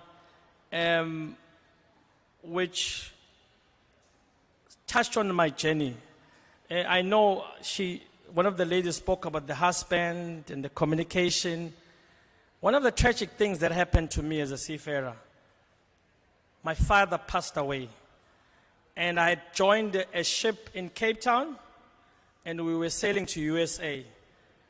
I think 15 days into the voyage, my father passes away. I'm in the middle of the ocean. I think we were about almost a week and a half or so before reaching the second destination. And we were going to USA. And from that experience, I couldn't bury my own father. I was alone on a ship with strangers. I had lost my father, and I was crying all by myself every day until he was buried. And even after that, I never forgave myself because I thought if I didn't take this carrier, I would have been there for my father. I could have been there to take care of my father. And I don't know how many seafarers have lost their loved ones and not be able to be there. You share the story. It's a painful thing. And for me, it became a norm to say, oh, so-and-so passed away, I was not there, because it becomes part of your culture, because there's nothing you can do. You're employed, you're in the foreign lands, and you need to perform the duties that you actually assigned for. Because when you join a ship, you have a full responsibility. And you are part of the manning requirements that are needed for that ship. So it's not a question of saying, okay, take it, go away. It's not that easy. So I think this is some of the journeys that these youngsters that are coming to the profession, you need to prepare yourself psychologically. And for me, it happened so many times. I lost my grandmother. I mean, most of us were raised by our grandmother. I couldn't. And it was, at that time, I was supposed to go on leave. And my relief didn't come on time because my relief was coming from Ukraine. And I couldn't join. So some of the challenges that one needs to understand when you in this profession. And I can tell you, all of us can tell you stories and stories and stories and stories for days. And the best place and the best person to be friend with is yourself. Because I can tell you, are alone in that cabin, all by yourself, day in, day out. Sometimes we take 6 months contract and you're there for 6 months. Like they said, foreign nationals. I mean, I joined the ship in Singapore. And when I joined the ship, I was the first African to join a VLCC of that company. It was a crude carrier company. And people used to come to me and touch my hair because I had a bald hair and thought I was Filipino. They say, hey, Kibang? I said, I'm not Filipino. They couldn't understand how have we broken the barriers of an African child having to man a ship in Singapore as an officer. So it was those groundbreaking things. And I think this is what I'm trying to encourage, to say, as a youngster, as a seafarer, it's possible to break every barrier. And I say every barrier in life. All you have to do is just focus, and persevere. In my closing remarks, I just want to touch on some of the words that I will encourage some of the youngsters. You know, some of the mistakes that we do as seafarers, we take certain things for granted. And one of them, most of us don't study, but we assume to be in higher positions. And what happens is that when people who are not seafarers like us get into higher position, we get disgruntled. We thought, we should be there. We know better. We've seen the world. And sometimes, colleagues, it's not the case. There are merits that have been set by society. And sometimes, unfortunately, as much as you could have 20 years and 10 years of sailing, there's certain things within the society that you you can't perform. You know, the other day I met a captain that I wanted to do business with, and he told me one of the most painful things he had to enjoy in life is that after 20 years at sea, when he came back with COC, it was equated to matric +1. And that's a sad reality. And this is a qualification that's recognized worldwide.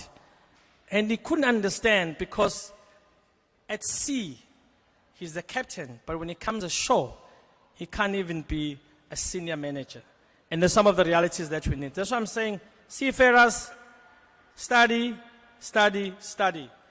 And also, one of the things that I want to just touch on from the seafarers, and as something we don't think about as seafarers,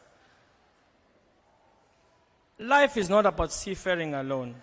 You know, one of the challenges that I had when I was about to have these closing remarks is that there's been so much emphasis on seafarers. What about the shore-based employees or shore-based students? I think it's time we also recognize some of the shore-based students that want to be in the profession, but they're not seafaring enough. So it's some of the culture that we need to inculcate to say, it's okay to be shore-based as well, because you provide an essential and essential services for the country. In closing, colleagues, I just want to say, as seafarers, it's possible. It's possible as seafarers. Let's not underestimate ourselves. We can do more. We can get into business. We can be employers of choice as well. So I encourage all seafarers to look beyond the horizon and see if you can make and better your life after seafaring. Thank you.